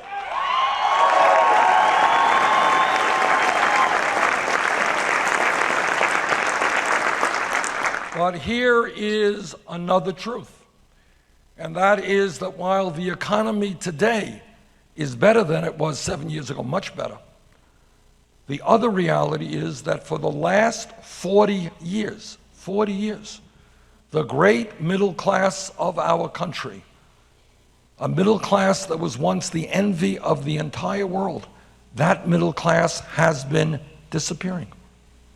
In Vermont, in Iowa, and all over this country, we have people who are working not one job, but 2 jobs or 3 jobs. We have people who are working so hard just to cobble together enough income and health care to take care of their families. All over this country, you got mom working, you got dad working, you got the kids working. And you have families that are stressed out economically, marriages that are suffering from the stress, kids not getting the attention they deserve because their parents are working so hard. And while our people are working so hard, and by the way, we in America work the longest hours of any people in the industrialized world. The Japanese are very hard workers. We now work longer hours than the Japanese. So with all of our people working such long hours, it turns out that despite that, 58% of all new income generated today is going to the top 1%. Now, my friends, when you have an economy in which the top 0.1% owns almost as much wealth as the bottom 90%, when you have an economy in which 58% of all new income goes to the top 1%, you have an economy that is rigged.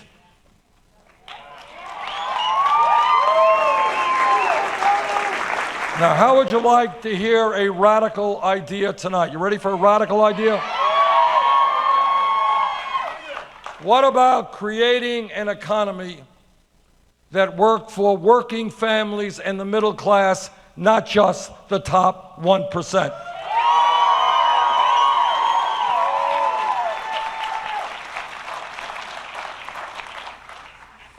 When we talk about the economy, we have got to talk about jobs. Every month, federal government comes out with a report on unemployment. And what you see in the front pages of your paper, what you see on TV is official unemployment, 5%. Anybody here believe that unemployment in America is really 5%? No. Well, you're right. Because there's another report the government comes out with, which includes people who have given up looking for work and millions of people who are working part-time when they want to work full-time. That number is close to 10%. And then let me give you another number, which is very, very frightening and unacceptable. I asked some economists to do a study for me on youth unemployment. What kind of real unemployment are there for kids who graduate high school?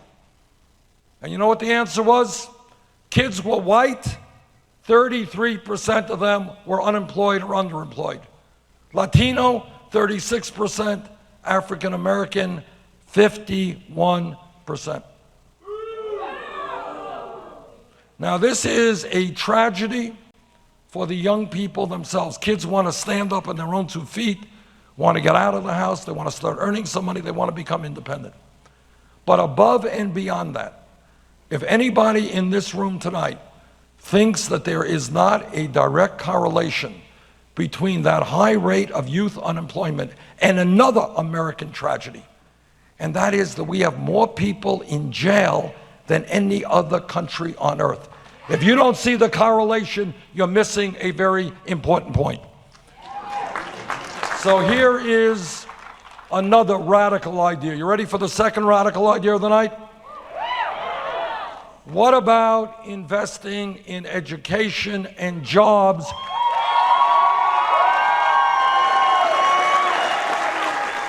rather than jails and incarceration?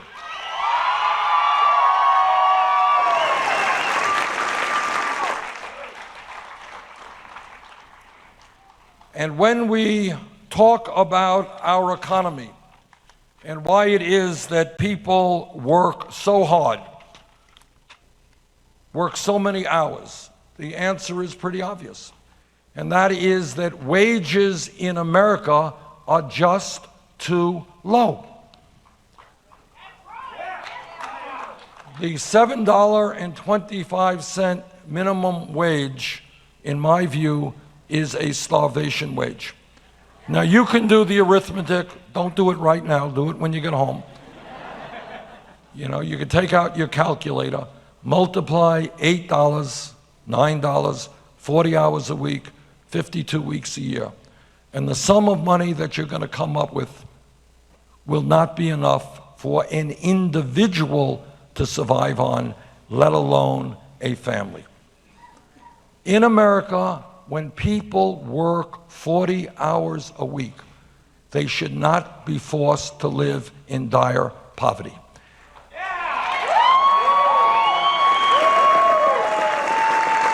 And that is why I believe we should raise the minimum wage to $15 an hour over the next several years.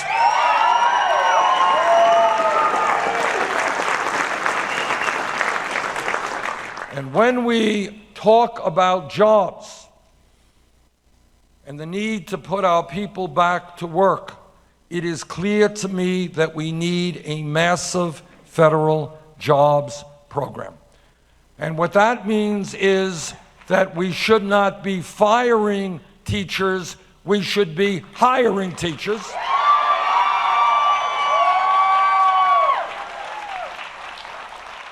It means that when we have a child care and pre-K system that is extremely dysfunctional, that millions of Americans, parents, desperately are searching for quality, affordable child care, they can't find it.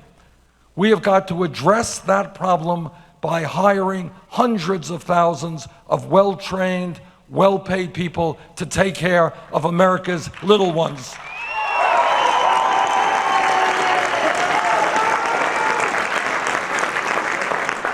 When we talk about creating jobs, we should understand that our infrastructure, our roads, our bridges, our water systems, and you all know what's going on in Flint, Michigan. That's right. Our wastewater plants, our rail system, our airports, our levees, our dams need an enormous amount of work because in many parts of the country, they are disintegrating. I believe if we invest $1 trillion in rebuilding our infrastructure, we can make America safer and more productive, and we can create 13 million jobs.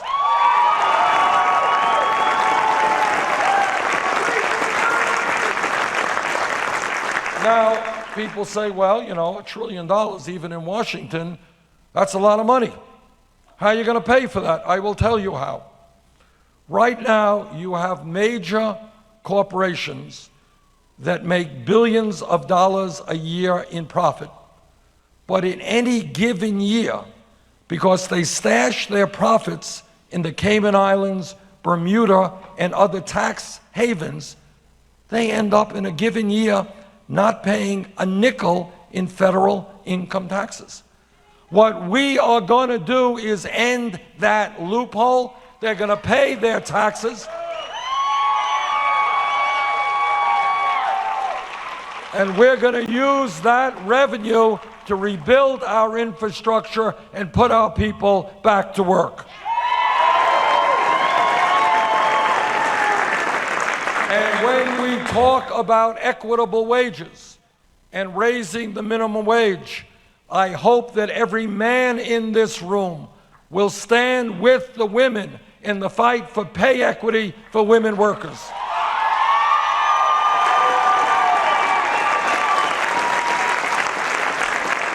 Women should not be earning 79 cents on the dollar compared to men. That's nothing more than old-fashioned sexism. Together, we're going to change that.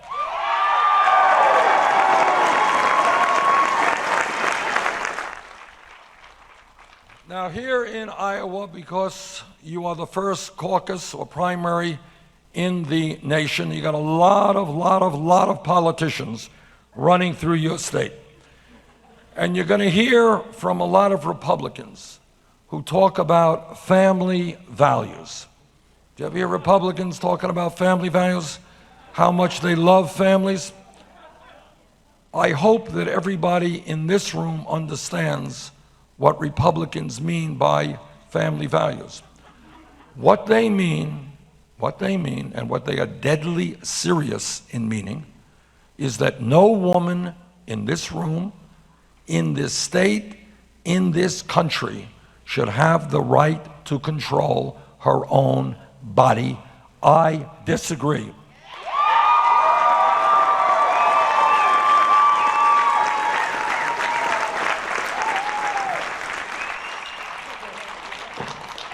What the Republicans mean by family values is they want to defund Planned Parenthood. I want to expand funding for Planned Parenthood.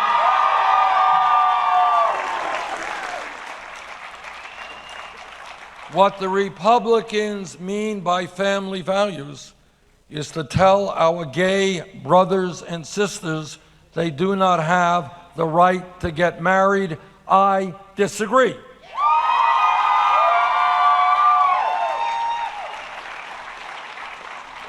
Now, I will not shock anybody here to suggest that there is a lot of hypocrisy in politics. I know, I'm sorry to disillusion you.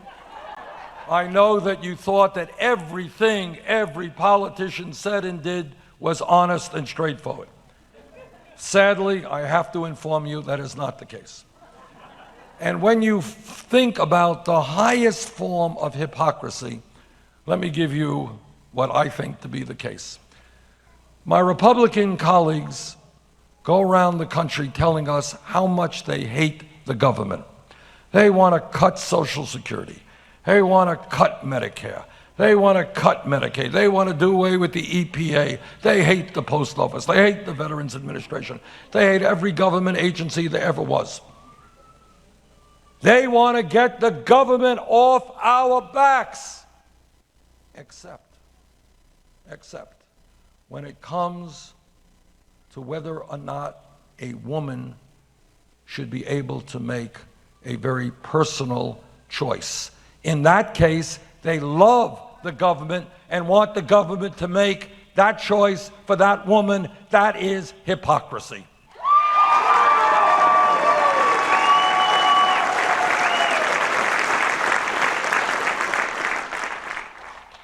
Now, Jane, who you just met, and I have been married 27 years.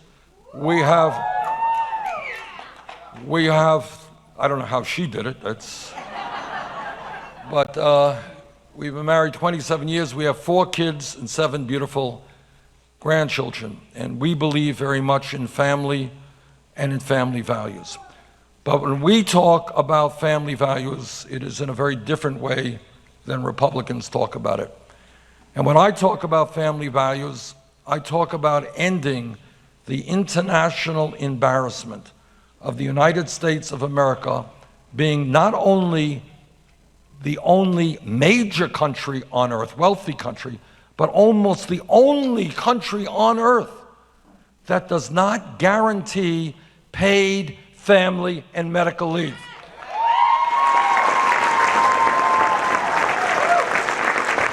And what that means is that today in Iowa, in Vermont, all over this country, women are having babies. And that is, for all of you who are parents, you know what an extraordinary moment that is. And it is a pretty big day for the baby as well. But here is the reality.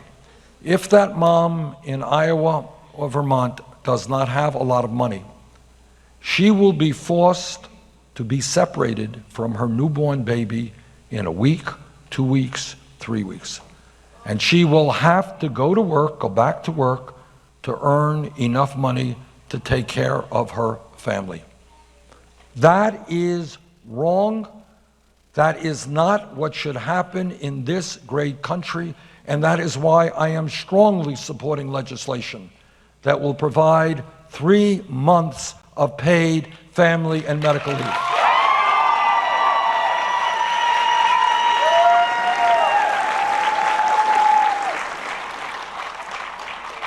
Now, that legislation is not free. It costs money. It will cost the average worker about $1.68 a week. I think that that is a good investment for people to be able to take care of their children.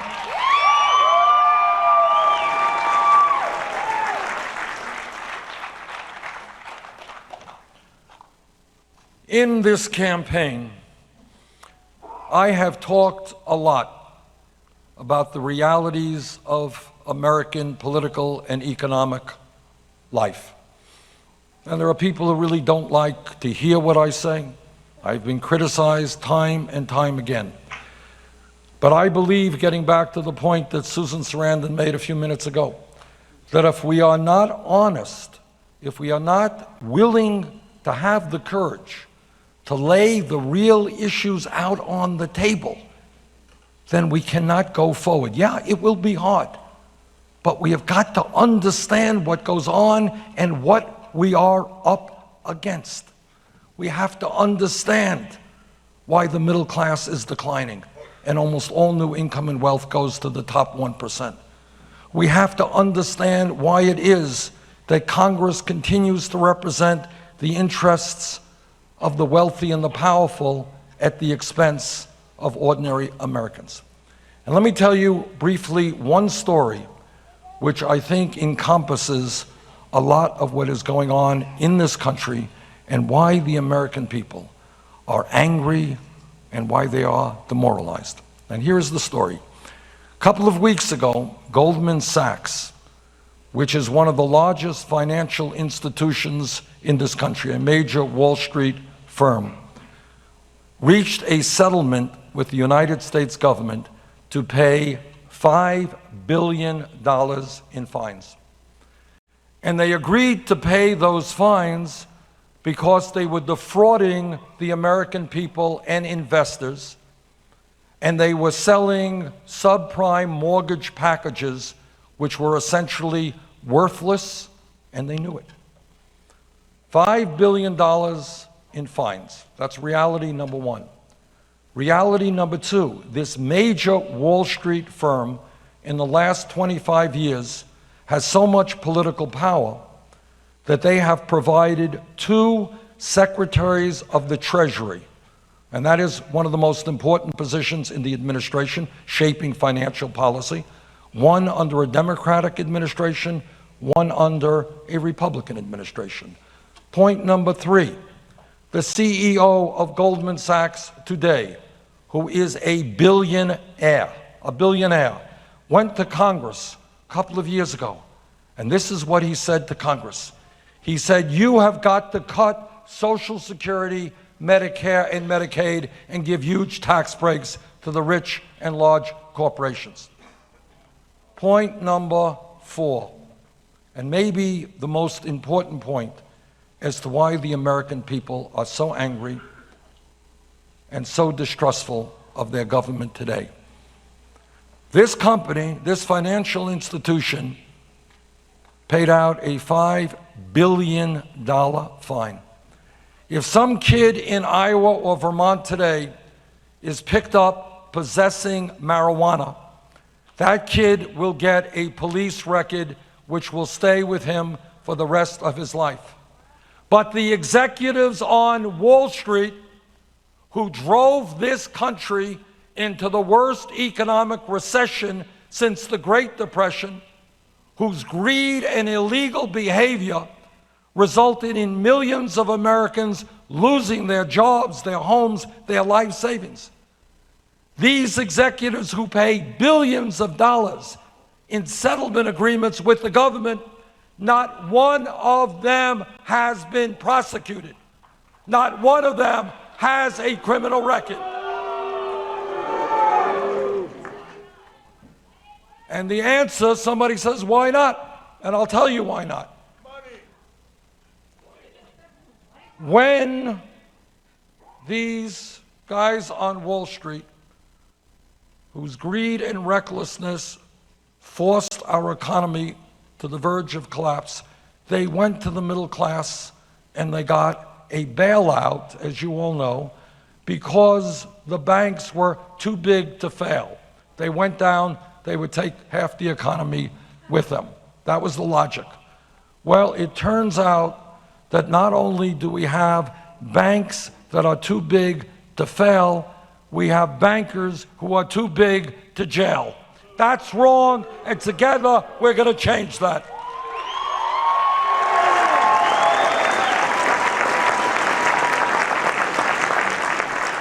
When we talk about the ways that our country have got to move forward, we have got to understand that the campaign finance system that we have right now is corrupt. It is undermining American democracy.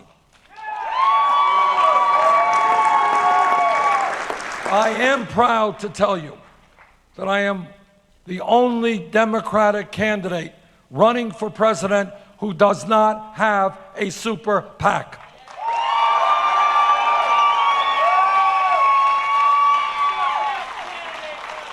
Now, when you have a situation, which is the case right now, where as a result of this disastrous Citizens United Supreme Court decision, we have a situation where billionaires like the Koch brothers and a few of their friends are able to pour $900 million into this campaign cycle.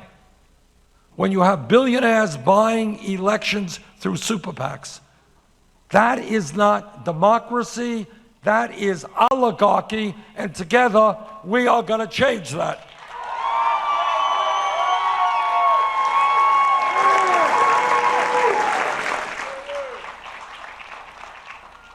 When we talk about what goes on in America today, everybody here knows that for this country to succeed, we need to have the best educated workforce in the world. Everybody knows that. Truth is, 30, 40 years ago, we did have the best educated workforce in the world. Truth is, we do not today. Today, we have hundreds of thousands of bright, qualified young people who have the ability to do well in college, who want to go to college, but who cannot go to college for one reason. And that reason is their families lack the funds. Now, that is not only unfair to those young people, it is unfair to the future of our economy, because we need to tap the intellectual resources of all of our people. And that is why I believe that in the year 2016, when we look at public education, we can not only be looking at education up to the 12th grade. 50, 60 years ago, when you had a high school degree, you went to, public high school, you got out, you could get a pretty good job. Today, in many ways, a college degree is what a high school degree was 50 years ago. And that is why I believe that today we should make public colleges and universities tuition free.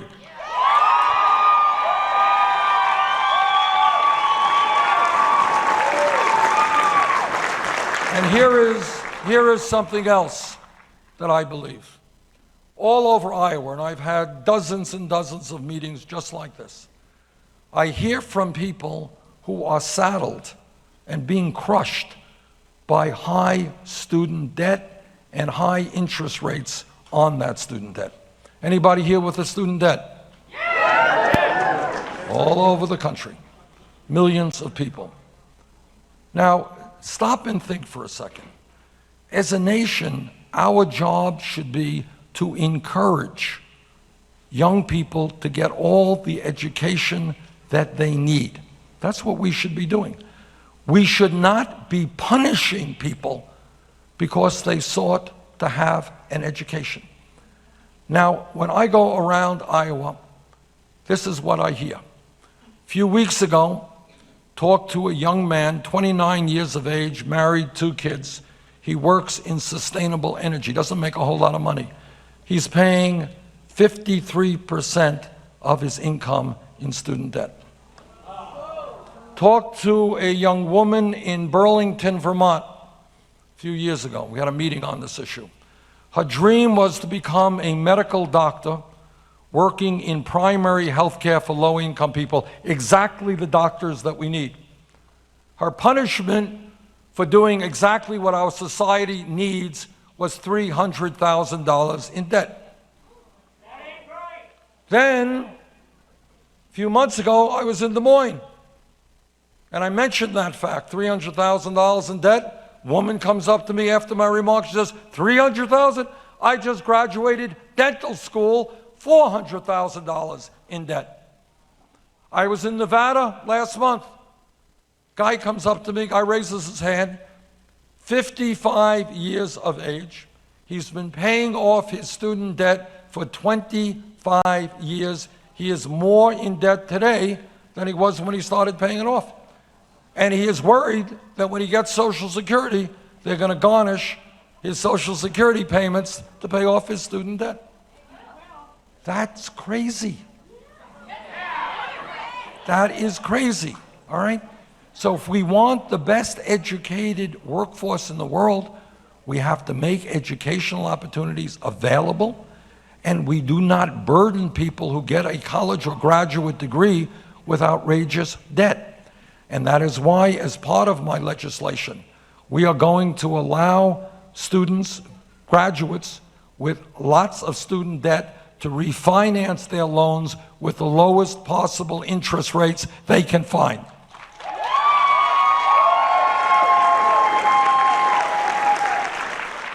Now, some people say, it's a great idea, Bernie, you're Santa Claus, you're giving it all away.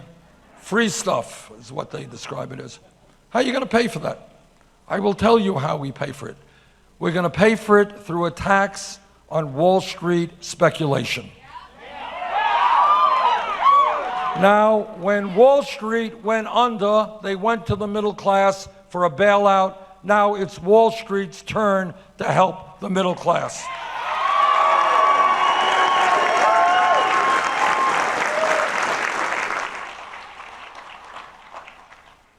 As adults, as parents, as grandparents, we have a moral responsibility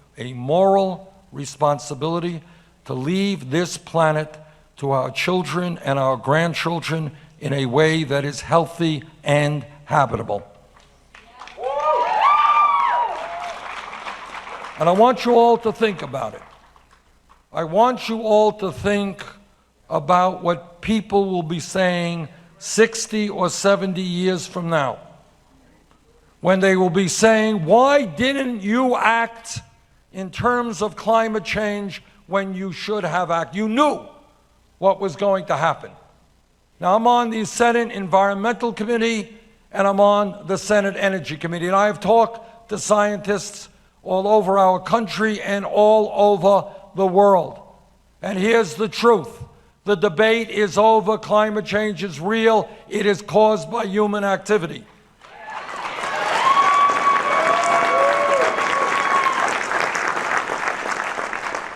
And it is already causing devastating problems in our country and around the world. If elected president, I will help lead the effort to reach out to China, Russia, India, countries all over the world.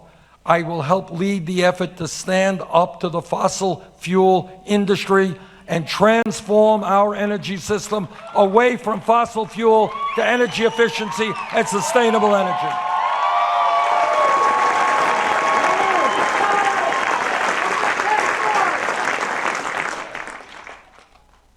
Now, I want to connect a few dots here. I want you to ask yourselves, how does it happen that we have a major political party, the Republicans, who refuse to even acknowledge climate change, let alone be prepared to do anything about it? How does that happen? And I will tell you how it happens. It happens because the day that any Republican candidate stood up and said that climate change is real and has to be dealt with, on that day, that Republican candidate would lose campaign contributions from the Koch brothers and the fossil fuel industry. And that is what a corrupt campaign finance system is doing to our country. And I say to my Republican colleagues, think about your kids, think about your grandchildren, think about the future of this planet. Stop worrying about where you're going to get your campaign contributions from.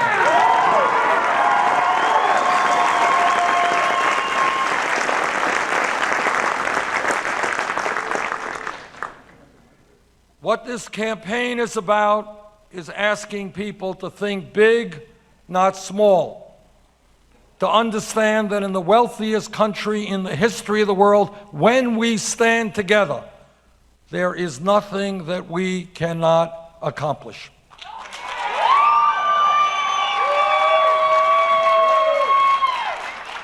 Now, turns out that the United Kingdom provides health care to all of their people.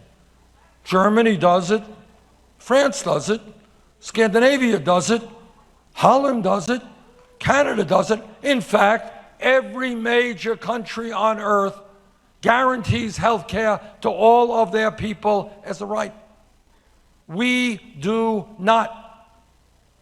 Now, I have been criticized for this, but let me be honest and clear with everybody in this room and with the people of Iowa.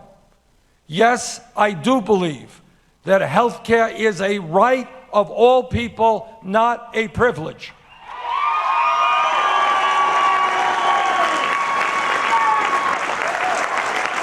And yes, I do believe that we should move to a Medicare for all single-payer program.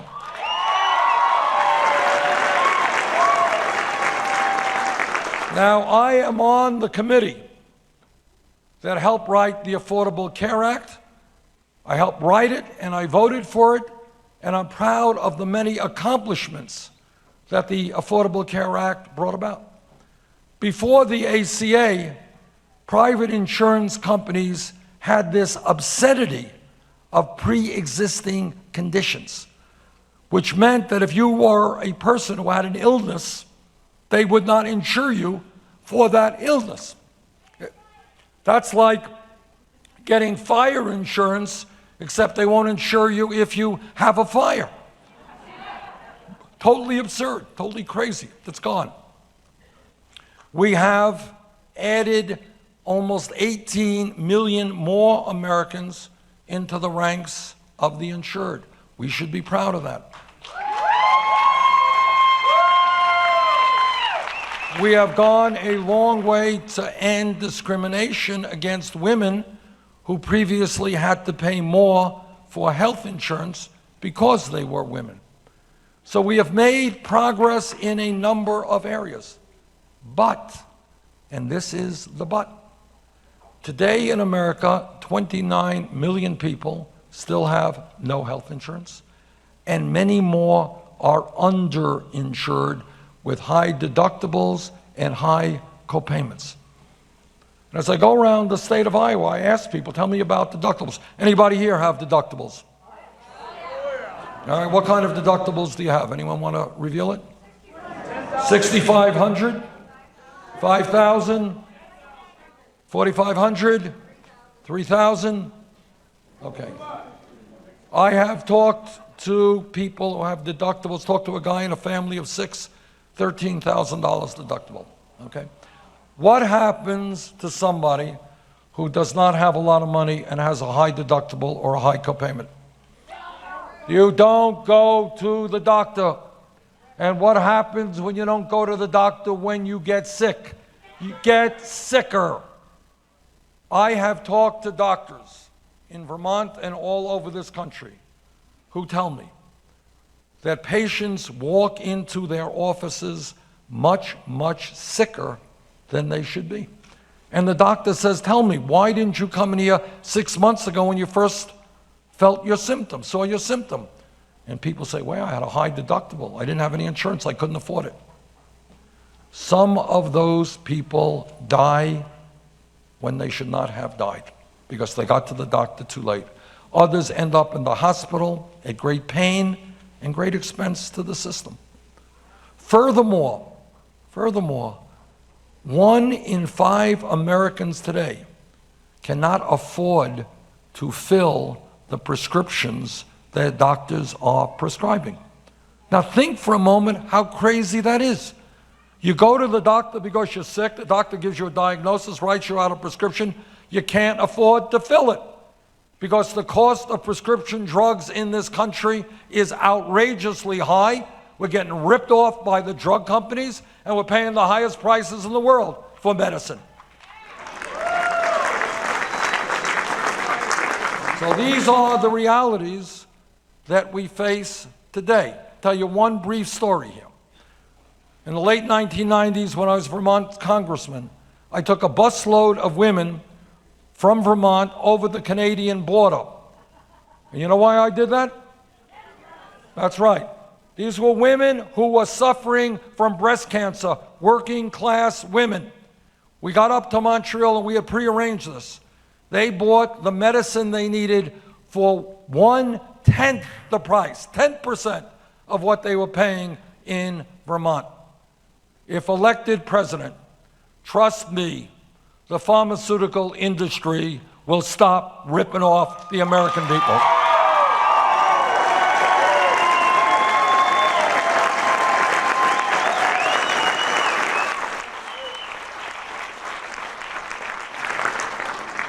Today in America, we have millions of seniors and disabled veterans and people with disabilities who are struggling to keep their heads above water. I just had a meeting the other day in Iowa Falls, and we heard from people trying to tell us with great emotion about what it's like to live on $10,000 a year or what it's like to live on $12,000 a year.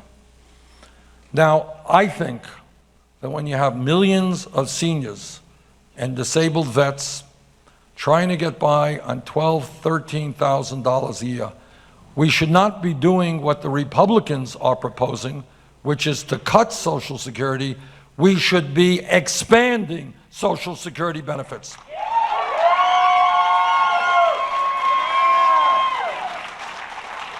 When Barack Obama was here in 2008, he had a proposal. And I introduced legislation based on that proposal. And that proposal is pretty simple.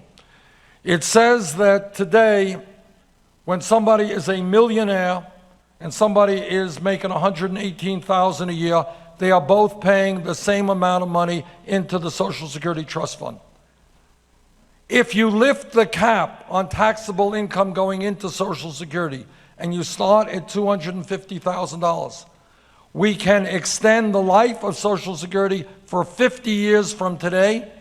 We can increase benefits for people making less than $16,000 a year by $1,300 a year. That will make a difference in a lot of people's lives. That is what we should be doing.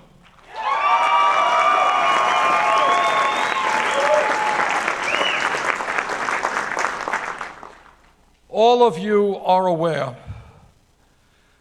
that we are living in a very dangerous world. And when you turn on the TV, you see horrible, horrible acts of barbarity and atrocities. And nobody has any magical answer to these problems. But this is what I do believe. You are looking at somebody who, when he was in the House of Representatives, listened to what George W. Bush and Dick Cheney and Don Rumsfeld and all of those guys had to say about their view about Iraq. I listened very carefully and I said, they are wrong. I voted against the war in Iraq.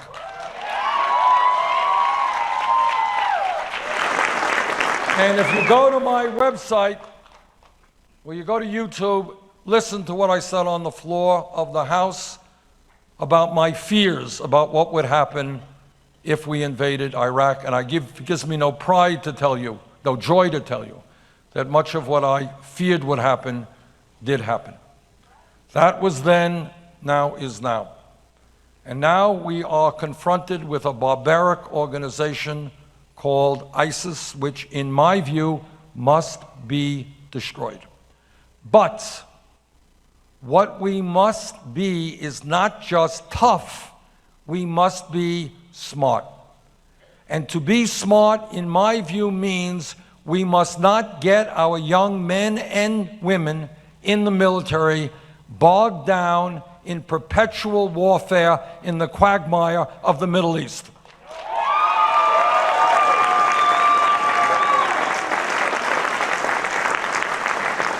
What that means is that the United States must form a strong and coordinated coalition.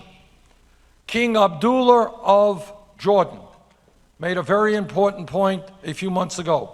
And what he said is, obviously terrorism is an international issue, impacts the whole world. But it is primarily an issue of the Muslim people, because groups like ISIS have hijacked their religion, the soul of their religion, and have converted it into a barbaric way of life. And what he said, and I agree with him, is that at the end of the day, it must be Muslim troops on the ground destroying ISIS with the support of the major powers on earth. And I agree with that.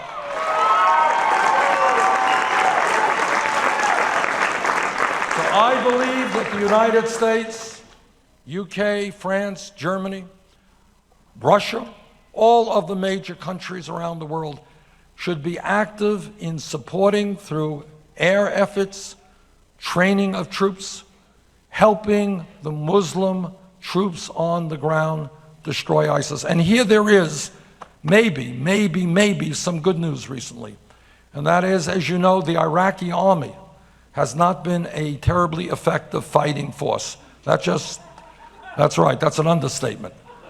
But in the last few months, we have seen some progress. As you know, the Iraqi army fought very effectively and has retaken Ramadi. And it turns out that in the last year, ISIS has lost about 40% of the territory that it controlled in Iraq. I believe we have got to train the Iraqi army, we have got to train our friends in the region. But I will do everything that I can to see that our young men and women do not get caught up in never-ending warfare in the quagmire of that region.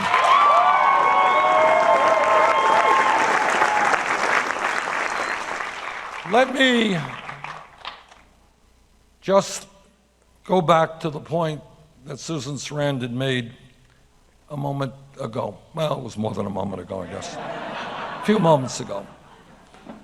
And what her point was, change is never easy. Change never comes without struggle. Change never comes unless we have the courage to stand up to oppression. That is the history of the civil rights movement. It's the history of the women's movement. It's the history of the gay movement. It's the history of the environmental movement. The only way that change takes place is when millions of people become engaged and stand up.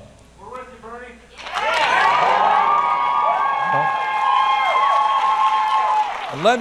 Let me just say something, and I'm the only candidate for president who tells you this, but it's true. I cannot do it alone. No president can do it alone, because the powers that be on Wall Street, in corporate America, and the corporate media, and the Koch brothers, and all these powerful special interests, no president can do it alone. The only way we transform this country is when millions of people are prepared to engage, and when people stand up and say loudly and clearly, this government of ours belongs to all of us, not just the 1%. Thank you all very much.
Thank you very much.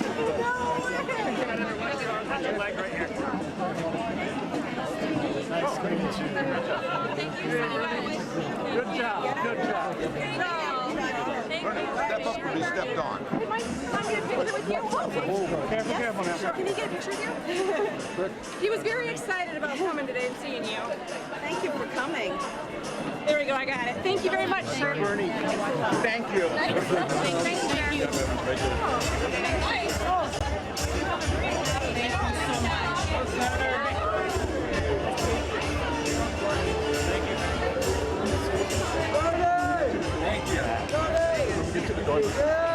Bernie, would you support 29th and 30th Amendments to the right to the Constitution, to the right to work, and the right to an education?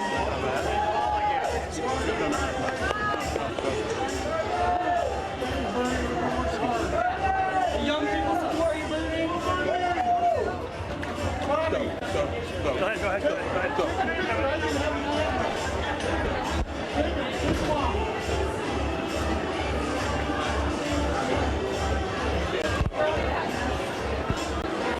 Thank you. You were a trooper. Thank you very much.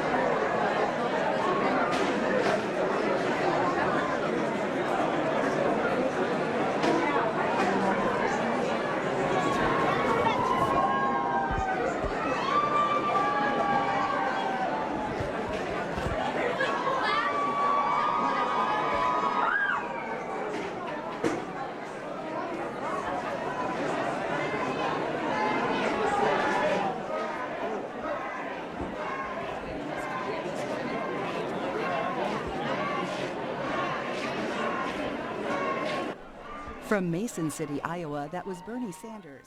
Watch the full event online at... That concludes the feed that we're going to get from C-SPAN, and thank you very much for being here. We're delighted that we got up to over 1,000 subscribers at, 1,000 people watching at one point, and wow, that was just amazing.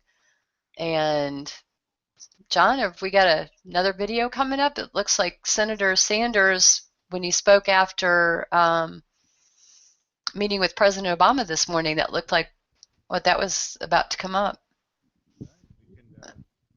We could certainly listen to that if you want to. That just auto popped up there on C-SPAN. So give me a minute to confirm that if you want. But you guys Sure. can talk about how awesome that just was. Oh man, Ryan, how awesome was that? That was pretty awesome.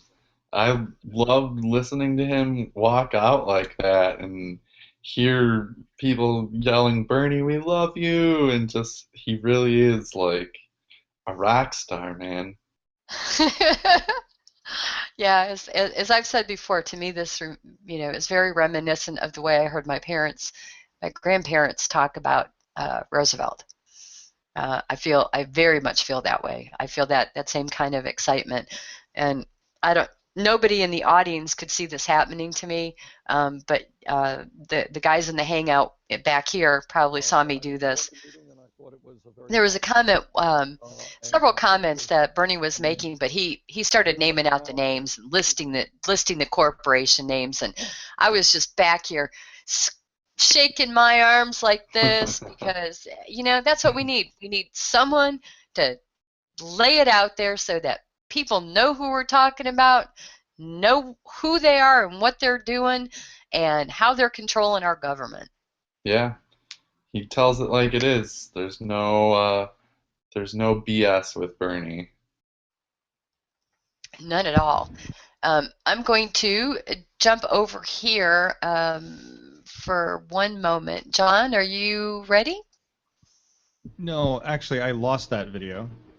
Oh, okay. So it just that's all reset right. the page. It just reset the page to the to the Future Believe In rally. So I will need to find it. I would just move on to your other stuff. I was going to say let's just move on. How about if you call up slide number 2? and we'll go ahead and talk about the campaign made an announcement. And I'm going to have to mute for one moment, so pardon me. I have to cough.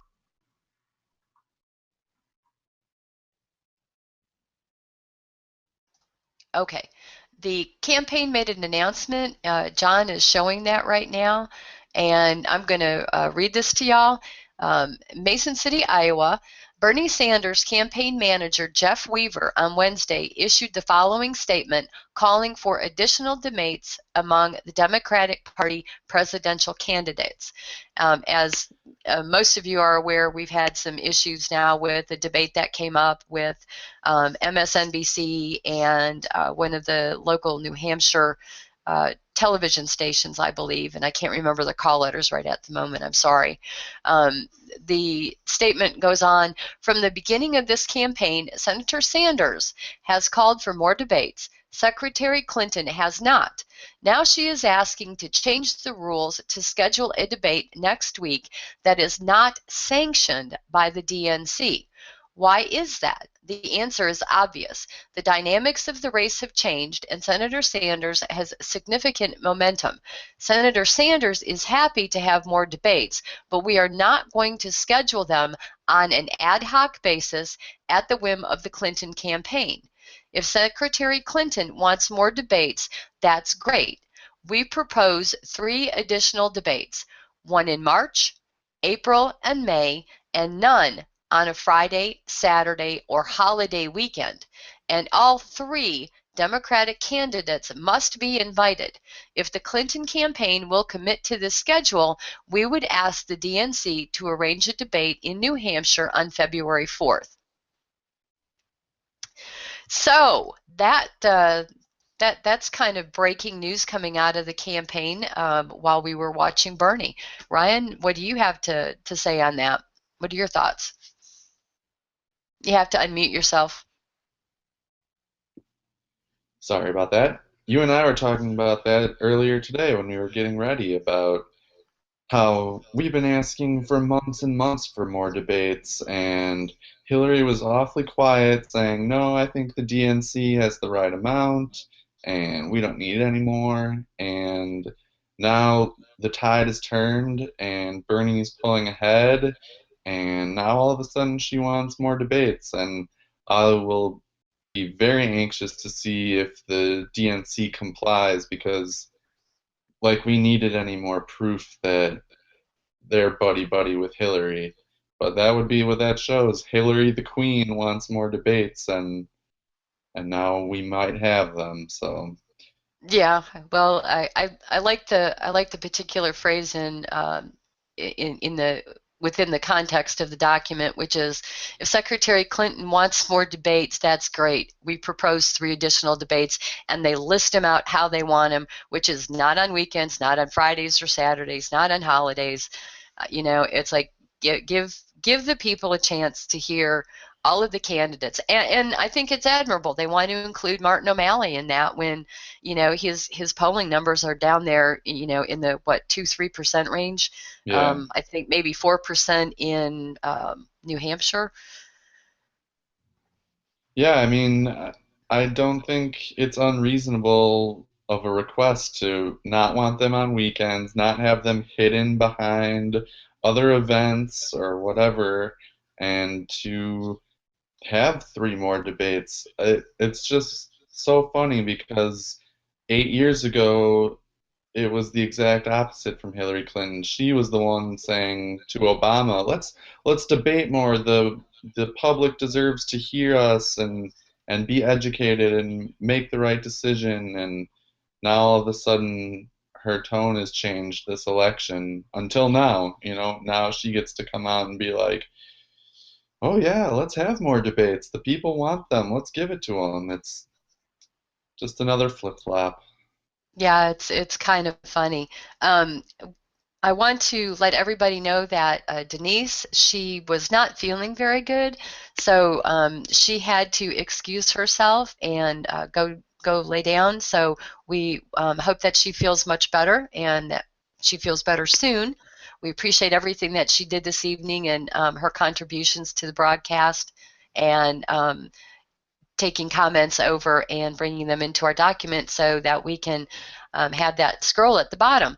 I'm going to read a couple of your comments that I grabbed while I jumped into help with comment moderation that stuck out at me as I was doing it. And again, if I pronounce any of your names wrong, I apologize. Some of the handles are a little bit hard to figure out how they should be said, so bear with me. The first comment that caught my eye was from G. Sheraton. Our Congress and Senate is literally the No Child Left Behind Act theory. And then Caitlin Johnson, know your voting dates. Missouri presidential preference primary is March 15th. Dan Harp, and I had to laugh as I was helping to moderate the chat when this one came up. Dan Harp asked everyone in chat, if you donated to Bernie, type the $sign.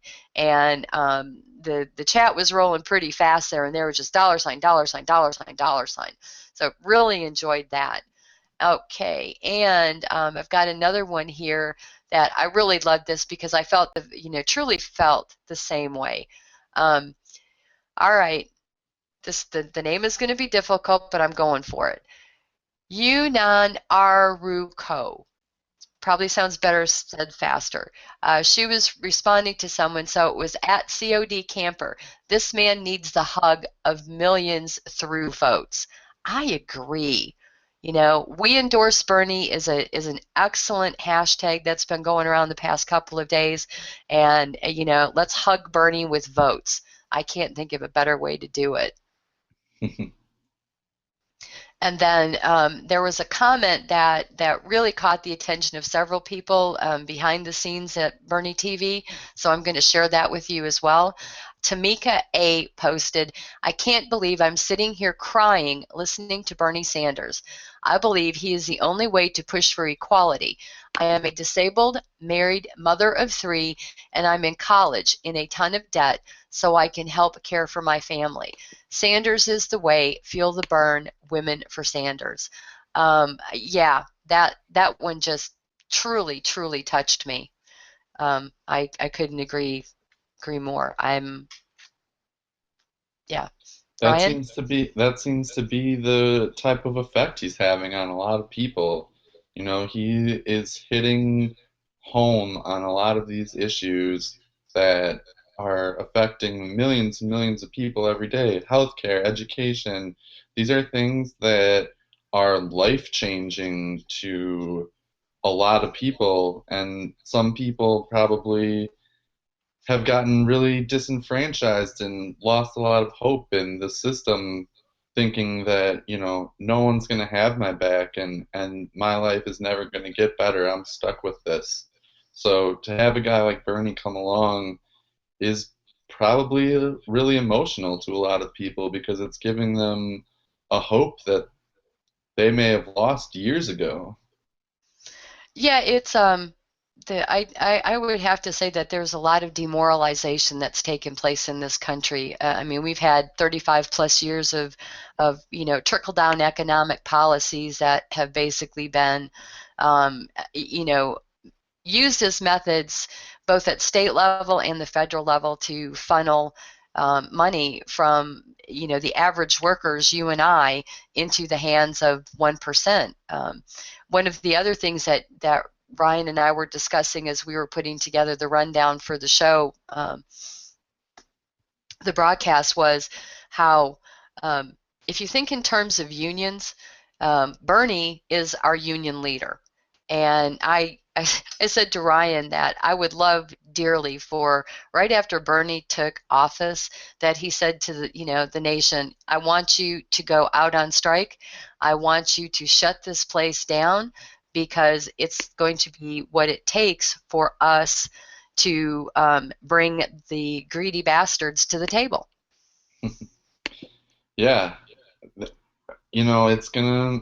Electing Bernie isn't the end all be all, and he tells us that, and so he is the union head, but we are the union, and we need to step up and tell the corporate elitists and the politicians with the special interests, and that their day is done, and this is what we want, and we're going to have it. And now we Yeah. at least have someone like Bernie who can be our sounding board and listen to us and give us that edge from the top. Well, and I'm sure that you noticed, as I did, going through the comment section, that numbers of people refer to Bernie as a very brave man, and I agree. He is standing up to a shitload of power and a shitload of money, and he's doing it on behalf of all of us. And wow. Yeah, and he's said that from the very beginning, why he got into politics, why he was running for president. It's not to be president, it's not to have that office, it's to fight for the right of the people. And that is a really brave thing. He's taking on the establishment, the people who have run this country for decades now. And he's standing up for the little guy. Well, Not and we. I just want to. go ahead. Not we. He makes that very clear. He's not standing up. We are. Well said, John. Yeah, Hillary always talks about I this, I that, I, and Bernie's always, we, us, we, together. It's always the collective. It's not the, it's all about me, the individual, and what I've accomplished. With Bernie, it's what are we going to accomplish together. There you go. Beautiful. Beautiful meme, John. Thank you. I just want to say something on that. When I saw Hillary, or I saw somebody make a statement that Hillary's, offering the brains or whatever. I don't quite. Hillary's the mind, and Bernie's the heart, and all Bernie has to offer is slogans. Well, this works for me, folks. That's not a slogan. That's. Have you seen 23,000 people in Minnesota? Whatever it takes, that works. Yeah, it's like Bernie is. Oh, look, Quinn is back. Hey, Quinn. Quinn's back. Hey, how you guys doing? Good. What have you got for us, Quinn? Well, Bernie had an interview with Showtime at the end of the rally, so I wasn't able to catch the exit at the end. What I got for you was the crowd count. Crowd count for tonight was over 1,100 people. Oh my God. Wow. Well, the facility you told us at the beginning held 350 to 500 people. Where were all of these people? Were they all in the rafters overflow? somewhere? Yeah, I mean, it's cleared out a bunch. I can kind of show you. They got a little bit more lighting going on. Let me see. Turn your phone if you can. That would be great. Let me see. I can kind of show you. They're packing things up. Sorry, the lighting isn't the greatest. Can you kind of see here? Let me see if I can get around. I can kind of walk down here. This is the back. This is the overflow here. Excuse me, ladies. I'm walking. I'm still walking. I'm walking briskly, I might add. Here's Bernie volunteers. Say hi, Bernie volunteers. Here's a Model T. And we're to the back here.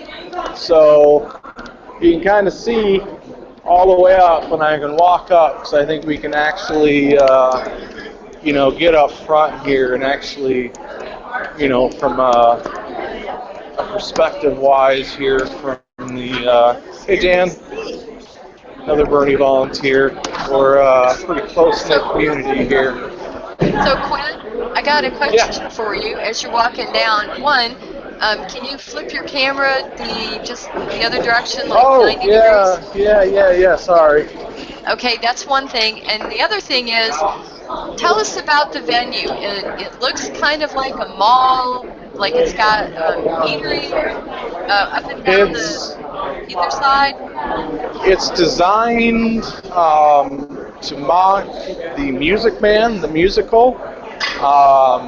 I don't know if you remember at the beginning of the broadcast here, I mentioned Meredith Brooks, Right. who is a big part of Mason City's history. He was born here. He created the musical The Music Man. As you can kind of see, there's some fake storefronts. Right. You know, and it looks all vintage. And well, I shouldn't say vintage. Vintage is a term my antiquing mother would slap me for using. But Well, I got what you meant, because with the lighting and everything, it does look like, a vintage old town set where you've got businesses on either side of the right. Right, But, exactly. So, So- we've got, this wonderful setup, and in the inside, you see these awesome street lamps here, and it's designed to mimic the set of The Music Man, which is what Meredith Brooks wrote. That was, considered to be his masterpiece. Right. So here's another question for you then. We Here's saw the you telephone walk. booth. Sorry, go ahead. That's all right. I remember the old phone booths. A lot of younger people probably don't know what the hell we're talking about. We saw you walk a little bit earlier up to the podium that Bernie was speaking at, and then come back down through the hall. Now, where Bernie was speaking and the area that you're walking, is that all the venue itself? That whole area? The area that was originally allocated would be that small room that you noticed when you first got in, right? From right here where I'm standing right now, this is the press firewall that I was standing from behind before, right, to there. That was I'm assuming the original estimate, what they were assuming would show up. So from here, where you see that power strip, all the way over to there it's not much space at all. Okay. Not much space at all. So tell us about Bernie. Tell us about the crowd, the reactions. What the atmosphere was like while you were in there. Oh, it was great. People were really getting into what he was saying. You get a great reaction from the Iowa crowds. People were booing when he was talking about Wall Street greed. Really getting into it when, they were talking about, Medicare and, for all, and, campaign finance reform, stuff like that. This is right here where I'm pointing. If you follow us on Iowa for Bernie, this is actually where I had to stand outside that window right there to get the pictures that I took.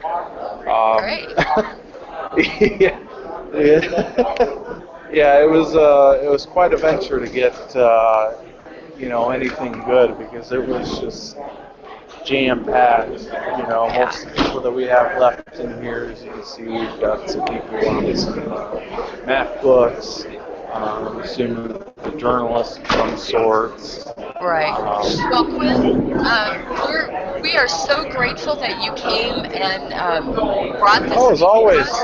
I think this is the fourth or fifth time that I've been on here. It's always a pleasure. We are thrilled to have had you, and I'm giving you a hug from Dallas to say thank you very much for bringing it up close and personal to us.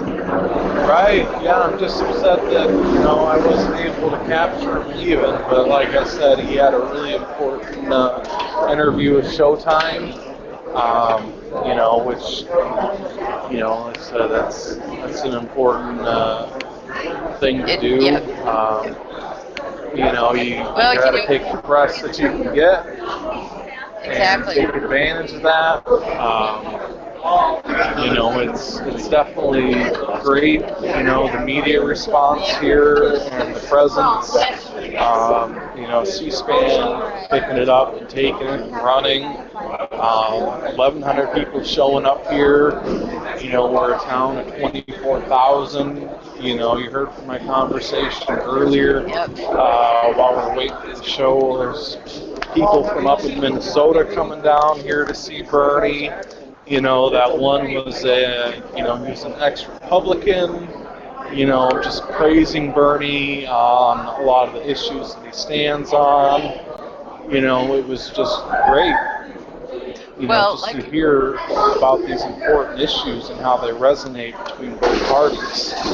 And it was wonderful that you were able to do this for us. Again, we are very, very appreciative. We are going to, it's getting kind of loud on your end, so we're going to say thank you so much, Quinn. We look forward to another feed from you down the road, and may you have a safe evening and stay warm. Right, I gotta go get some groceries. All right, thank you. Thanks, Quinn. No problem, guys. It's always a pleasure. Check us out on Iowa for Bernie on Twitter, and you know, we are Bernie. Have a great night, guys. Thank you. Bye-bye. You too. Bye-bye. Bye-bye. Okay, Ryan, do you have any final thoughts? It's been kind of a long day for John, for the rest of us, and we are just tired. Yeah, I'll just say a quick thank you to everyone left in chat and the 1,000 people who were watching us earlier today. Thank you all. Thanks to Celeste and Denise. Hopefully she gets well soon. And Quinn, that was super awesome. I'm glad we got to do that. And hopefully we'll be able to talk to him again sometime. Great. And I want to say thank you to everybody involved in the broadcast, the front end, the back end. I want to thank Eric and Cindy. Ryan, I know you were in chat as well. The Cynical Girl was in there. I want to thank her. Simcat, they were all helpful in the chat. Denise, hope you feel better. Ryan, it's been a pleasure hosting with you. I appreciate all the time you spent this afternoon helping put that rundown together. And John, Janine, appreciate everything that y'all do from the back. Kathy, same thing. I saw that you were helping out. So just really appreciative of everybody. Steph, your work is wonderful. And we are going to close out now. Remember to come back and see us Thursday evening for We the People. We may have a guest or we may be phone banking. It's going to be a surprise for all of us. Again, thank you for joining us. It's been a pleasure. Here's my closeout video for y'all by Killer Mike Reagan.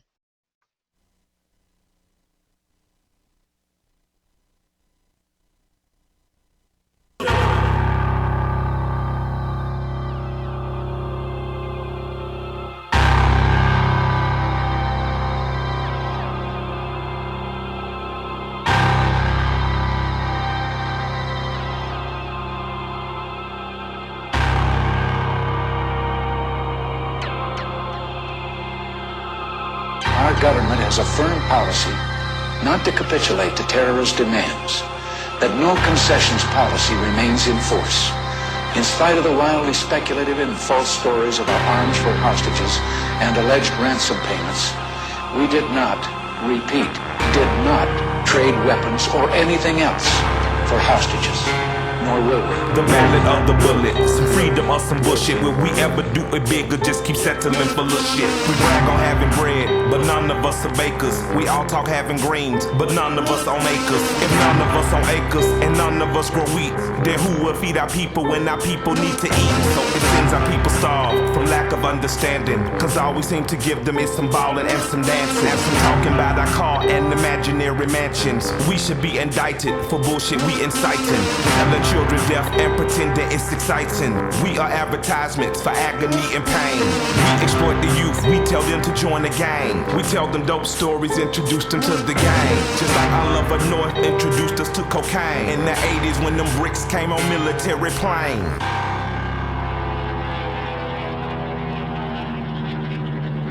2 months ago, I told the American people I did not trade arms for hostages. My heart and my best intentions still tell me that's true, but the facts and the evidence tell me it is not. The end of the Reagan era. I'm like Lemma 12er, old enough to understand the shit had changed forever. They declared the war on drugs, like a war on terror. But what it really did was let the police terrorize whoever. But mostly black boys, but they would call us niggas and lay us on our belly while they fingers on their triggers. They boots was on our head, they dogs was on our crotches, and they would beat us up if we had diamonds on our watches. And they would take our drugs and monies as they pick our pockets. I guess that's the privilege of policing for some profit. But thanks to Reaganomics, prison turned to profits. Cause free labor's the cornerstone of U.S. economics. Cause slavery was abolished unless you are in prison. You think I ambush it and then read the 13th Amendment. Involuntary servitude and slavery it prohibits. That's why they giving drug offenders time in double digits. Ronald Reagan was an actor, not at all a factor. Just an employee of the country's real masters. Just like the Bushes, Clinton and Obama. Just another talking head telling lies on teleprompters. If you don't believe the theory, then argue with this logic. Why did Reagan and Obama both go after Gaddafi? We invading sovereign soil, going after oil. Taking countries is a hobby paid for by the oil lobby. Same as in Iraq and Afghanistan. And Ahmadinejad say they coming for Iran. They only love the rich and how they load the poor. If I say any more, they might be at my door. Who the fuck is that? Staring in my window, doing that surveillance on Mr. Michael Render. I'm dropping off the grid before they pump the lead. I leave you with 4 words, I'm glad Reagan dead.